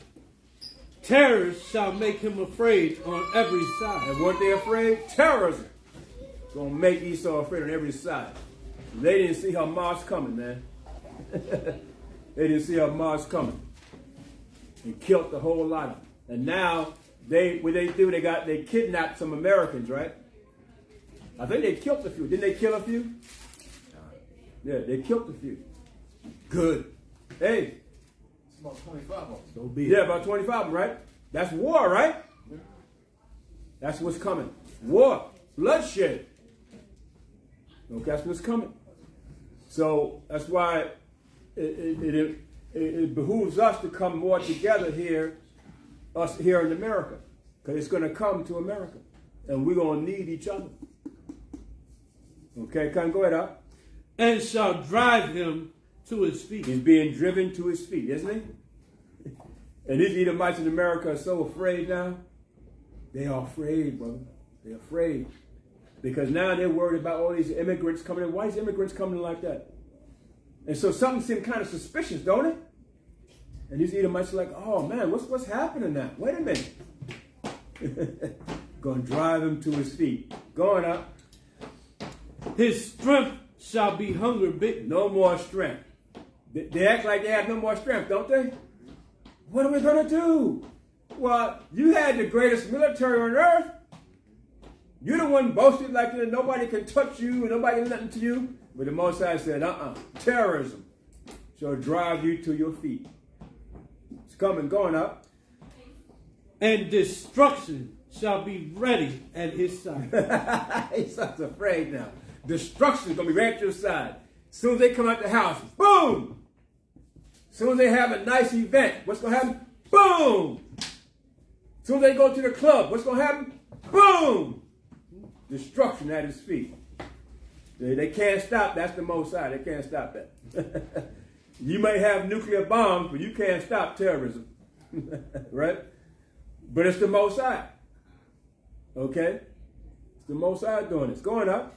It shall devour the strength of his skin. Yeah, it's going to devour the strength of his what? His skin. His skin. In other words, what's it saying? Esau puts a lot of strength into himself. Meaning, we got white supremacy. White power. White power. He puts a lot of strength in that. That's what it means, his skin. He puts a lot of strength into himself. You can't destroy us. We got military. We got AK-47s. We got M16s. We got ICBMs. We got this. We got that. We got the financial markets. We got money. See? We got white power, man. White power with the Republican Party. We got Donald Trump. Privilege. We got privilege. You can't destroy us. Our white skin makes us who we are. And the Most High said, what? Read that again. It shall devour the strength of his skin. Now the Most High said terrorism will devour the strength of your skin. Now they're afraid like a little bunch of babies, wetting their pants, don't know what to do. Because why? Terrorism has risen up and they can't stop it. Going up. Even the firstborn of death shall devour his strength. Yeah, all them little children, the firstborn of their children, death going to devour them. They're the firstborn of their strength. The Most High is going to devour them. Right? Little babies and children, they don't care. They're shooting the missiles over there. They don't care what city they go in. If it killed babies, it killed babies. That's the way it is, right? They killed our babies, didn't they? They didn't care. They're killing our babies. They're still killing our babies. They don't care. Kidnapping them, killing them, everything. So when it happens to them, what? Now it's, we got to come together. No, ain't no coming together with you Edomites. Though hand join in hand, the wicked shall not be punished. Go ahead, up. His confidence shall be rooted out of his tabernacle. See, his confidence rooted out, right? No more confidence, right? Hey, look at Joe Biden. Don't lose his head from a hole in the ground. Everybody's looking at him saying, get him out of office. Man can't even finish a sentence. So let you know who's running who. Yeah, who's winning what? Who's running this government? But that ain't at the Most High. Most High is showing you, see, your government is nothing now. Don't even have the mindset to even get up there and speak on issues and policy, nothing. You know, everybody's making mockery of them. The governments in the world are making mockery of America. And they see it. The white powers, they see it. They're saying, what the hell's going on? We're losing everything. See? But that's the Most High. Little by little, he's destroying them. Going up. And it shall bring him to the king of terror. And who is that? Yahushua, the king of terrorism. See? So slowly but surely, the Most High destroying them to bring them to himself. The king of terrorism. Esau can't get away. He's worried now, boy. Go ahead, is that it? It shall dwell in his tabernacle, because it is none of his. Brimstone shall be scattered upon his habitation. Right, so we have to go on, but see, fire and brimstone, destruction is coming. They know it's coming, man. You said you had one to bring out? Can I go one more? Oh, okay, after him. Ezekiel chapter 35 and verse 8. Ezekiel 35 and 8. And I will fill his mountains with his slain men. There it goes. His mountains, see? Wherever he saw dwell at, his mountains. Especially them over there in Israel, right? Going up. In thy hills and in thy valleys, and in all thy rivers shall they fall. Wow. That's everywhere, isn't it? That's everywhere. See? So wherever they're at, Esau's going to fall. Remember Isaiah, was it 14:21? That their children won't fill the cities with their faces no more. Right? Good going, huh? In thy rivers shall they fall that are slain with the sword. I will make thee perpetual desolation. Yeah, long lasting, ever. See? Perpetual desolation. He's going to be destroyed forever. Go on up. And thy cities shall not return. Now, how about that? Esau's cities are not returning. Okay, come. There's not going to be no cities named after, Columbus, Ohio, and all that. Ain't nothing. Forget about it. It's not going to return. Going up. And ye shall know that I am Yahweh. See, and that's how you going to know it's the Most High. Right? Go on. Because thou hast said, these two nations and these two countries shall be mine. And what are those? Israel and Judah. Yeah. Israel and Judah. And you can say, he said that about America too, right? He said it about America. Right. Because who dwelt here before he got here? Israel. Well, yeah. Israelites, right? So America, Israel said is his. Judah, Israel said is his. Moses said, because you said that, I'm going to do all this. I'm going to destroy you. Going up. And we will possess it, whereas Yahweh was there. Say we're going to possess it as if the Most High is there. Right? And so they made everybody think the Most High is with them, when the Most High is not. Satan is with them, but the Most High is not with them. See? Going up. Therefore, As I live, saith Yahweh, I will even do according to thine anger and according to thine envy. And Esau's anger is such at a high level against us. It's like he can't stop. You know what I'm saying? Trying to destroy us and destroy our children. And you know what I'm saying? He can't stop. So the Most High said he's going to use his anger against him. Go on up. Which thou hast used out of thy hatred against them. Yeah, how about that? His hatred against us. This is the so-called white man's hatred against the children, the real Israelites, the children of Jacob, right? The children of Yashar'Allah. His hatred against us. The Most High is going to use his hatred against himself. Go on up. And I will make myself known amongst them when I have judged thee. The Most High is going to make himself known even amongst Esau. The Most High is going to show Esau, see, that's me doing this to you. Esau knows, going up. And thou shalt know that I am Yahweh, and that I have heard all thy blasphemies which thou hast spoken against the mountains of Israel. But all the lies, all the blasphemies the Most High has heard. But now it's time for the Most High to reconcile, right, all that Esau has done and to bring it up to a head where now Esau got to get punished for it, what he has done. Going up. Saying, they are laid desolate. They are given us to consume. That's what Esau said, right? Go on.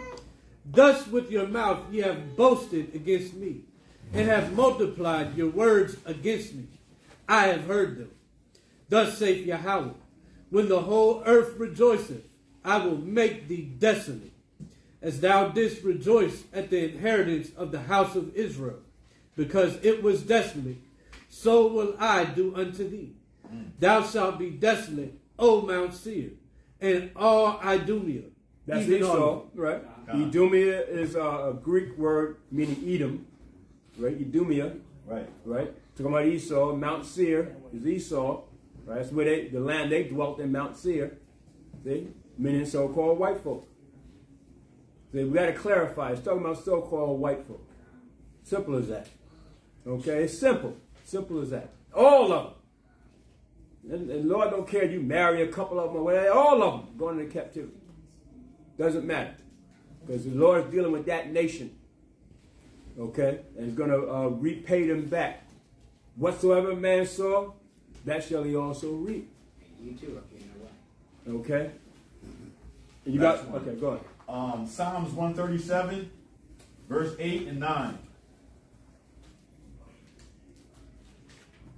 Khan, O daughter of Babylon, who art to be destroyed. Who ought to be destroyed. Go on. Happy shall he be that rewardeth thee, as thou hast served us. Happy shall he be that taketh and dasheth thy little ones against the stone. How about that?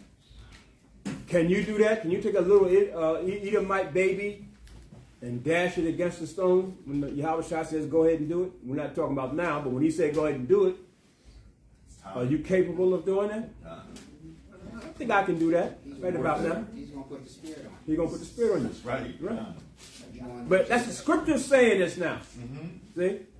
You know, people out there, oh, you said you're going to. No, the Most High said that's going to happen. And we're going to do it. So you got the black man who are ultimately going to take an Edomite baby, so-called white babies. That's right. And when Yahweh Shah say go forth and do it, we're going to take them and dash them against the stone. And we're not going to feel bad about doing it. Because they did it to us. Go ahead, up. Ezekiel 25:14. Ezekiel 25:14.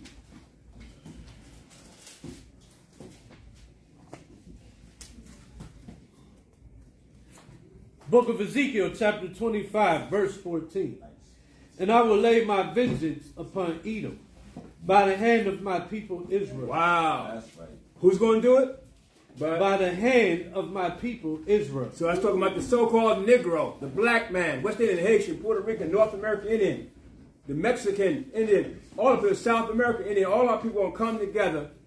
And Moses said, we're going to take vengeance against Edom. And we're his battle axe and weapons of war. So we're going to do this thing. So taking a little so-called white baby and taking their head and dashing it against the stone, well, the Most High said, we're going to do that. Con? He says, vengeance. That's right. Go ahead, huh? And they shall do in Edom We're going to do in Edom, meaning in so-called white folk, go on, according to mine anger. according to the Most High's anger. Not our anger, right? What the Most High tell us to do. So you got to understand what the Most High tell us to do. We ain't going to do it how you want to do it. What the Most High, and what the Most High say do it. If he said take a little Edomite baby and dash it against the stone, well, you going to do that. If he say take out a whole Edomite so-called white family over there, you got to go do that. All from the commandment of Hamashiach Yahushua. Come, go ahead. And according to my fury. And they shall know my vengeance, saith Yahweh. Right, and we're going to know this, the Most High doing this. And giving us the commands to do it. Okay? Since y'all on the roll, I got one more. Isaiah 34, 5 and 6. Yeah, I'm just going by what y'all are bringing all the roll now. Yeah, Isaiah 34, 5 and 6. Y'all destroying Esau right now. 5 and 6.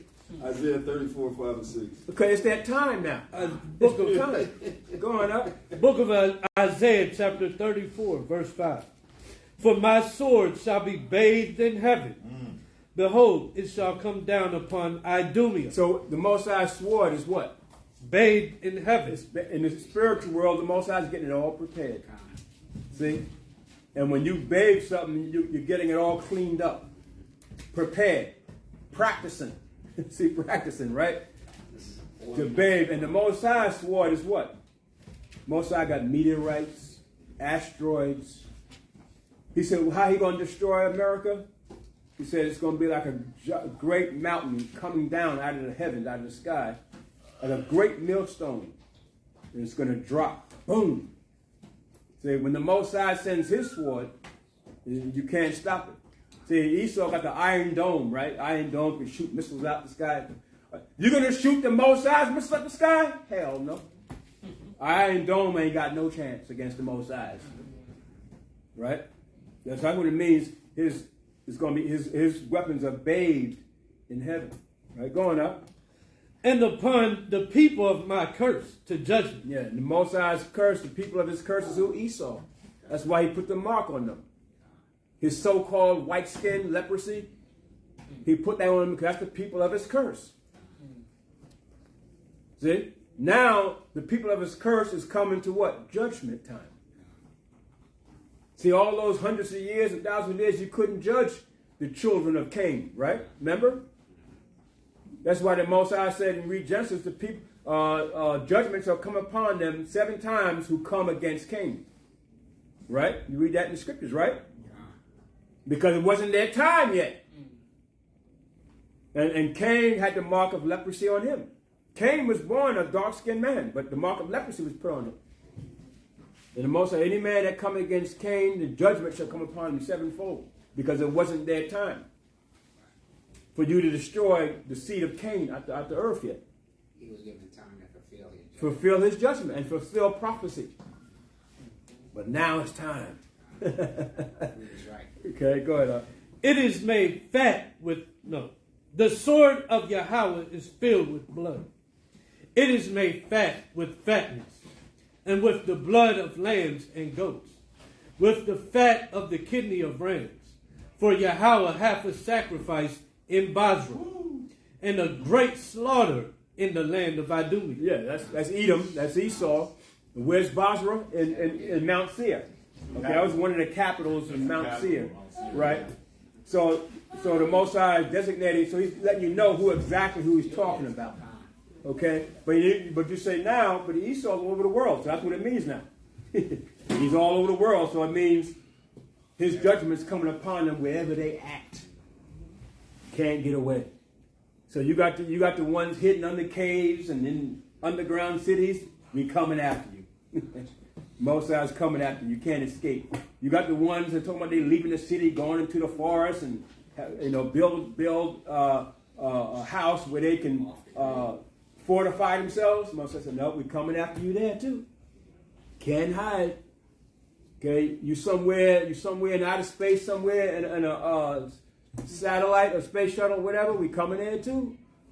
Coming to get you. You so can't run. He's trying to run, trying to find a place. Can't go nowhere. Okay. Can you get Isaiah 13:13? Yeah, I guess that was it on that. So we can finish up. Isaiah 13:13. The book of Isaiah, chapter 13, verse 13.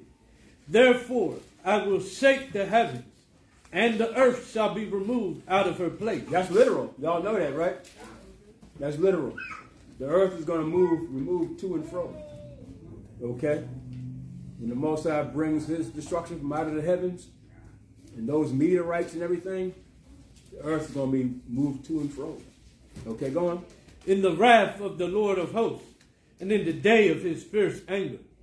And it shall be as the chased roe, and as a sheep that no man taketh up. You chase a roe, chase a deer, right? Deers run. So where's everybody going to run to? It's going to tell you. Go on. They shall every man turn to his people. See, everybody's going back to their own people. Own people. How about that? So you talking about you in America, the land of what they call the melting pot, and everybody's amongst everybody, and the Most High said, no. You running back to your own people, where you born at, and sure enough, watch what happens. Nobody's going to claim to be with Esau in that day, right? No, I'm not a white man. I'm an Arab. I'm going back to. I'm Chinese. I'm going back over there. See? Watch. Okay, going up. And flee every one into his own land. Yeah, everybody's going back to their own land, to who you are. Who you identify with, what nationality you come from. Most ain't with this melting pot. Okay, going up. Every one that is found shall be thrust through. Yeah, but everyone that's found along with Esau, see, trying to help Esau, going to be thrust through. You're going to be killed along with him. So all our people that are sellouts want to uphold Esau's system, his Republican, Democratic system. You voted for Joe Biden, don't know his ass from a hole in the ground. Don't know if he's coming or going. You voted for him. You're going to be thrust through. See, the Most High have no qualms with killing a Negro in a minute. You're a sellout, you're going to be put to death too. Okay, you're a Negro woman, want to marry Edomites and all that stuff. So you're a Negro man, want to marry Edomite woman and all that stuff. You're going to be thrust through. Because you're going to end up upholding their system. Okay? Especially if you uphold their system. So it's best that you come out of that, right? So these things won't happen to you. Going up. And everyone that is joined unto them shall fall by the sword. See, just tell you right there, plain and simple, right? Go on. Their children also shall be dashed to pieces before Esau's children is going to be what? Dashed to pieces. Esau's, the so-called white man's children, what? Dashed to pieces. That's what the Most High said. Go on. Before their eyes. Before their eyes. Did that happen over there in Israel just now? Hamas snuck in there and killed over 200-some people, children, men, women, and children. Didn't care. Dashed before their eyes. Go on. Their houses shall be spoiled. And then they spoiled their houses too, right? They went in some of the houses and took them captive. Go on. And their wives ravished. Their wives are ravished. That's what's going to happen. And these things are going to increase. Yep. Okay? Go on. That it? Behold, I will stir up the Medes against them. Okay, so that's it. Right? So that's it. So let's give you a little something of what was going on over there in Israel and why these wars are happening over there. Okay? But it's to fulfill their agenda. Okay? But we know that the Most High is the one that brings it and allows it to happen. Okay? So the death, destruction, and bloodshed, come on. We should not be praying for peace in Israel now. Okay? Do not pray for peace in Israel.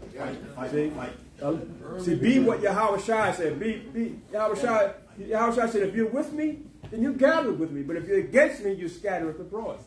So if Yahweh Shai said that there's no peace unto the wicked, then that's what he said. There's no peace. See? So, but if you're going to go home and pray for the peace of Israel, then you're against Yahweh Shai. So that's it, okay? All praise to Yahweh Shalom, Mashiach Yahweh. One last announcement. As usual, we're still accepting cash donations for the coat drive coming up in December. Any cash donations can be sent through Cash App to money sign BDANIE01. And that's for the coat drive. And any donations or alms that anyone online would like to send to us for the help with the class and camp and things of such nature, can donate to through Cash App to money sign Hebrew Chosen Elect. And with that, we'll say Shalom. And Kwame Ashala. Kwame Ashala. Kwame Ashala. Kwame Ashala. All right. I imagine we're pointing out the dumb real quick. Just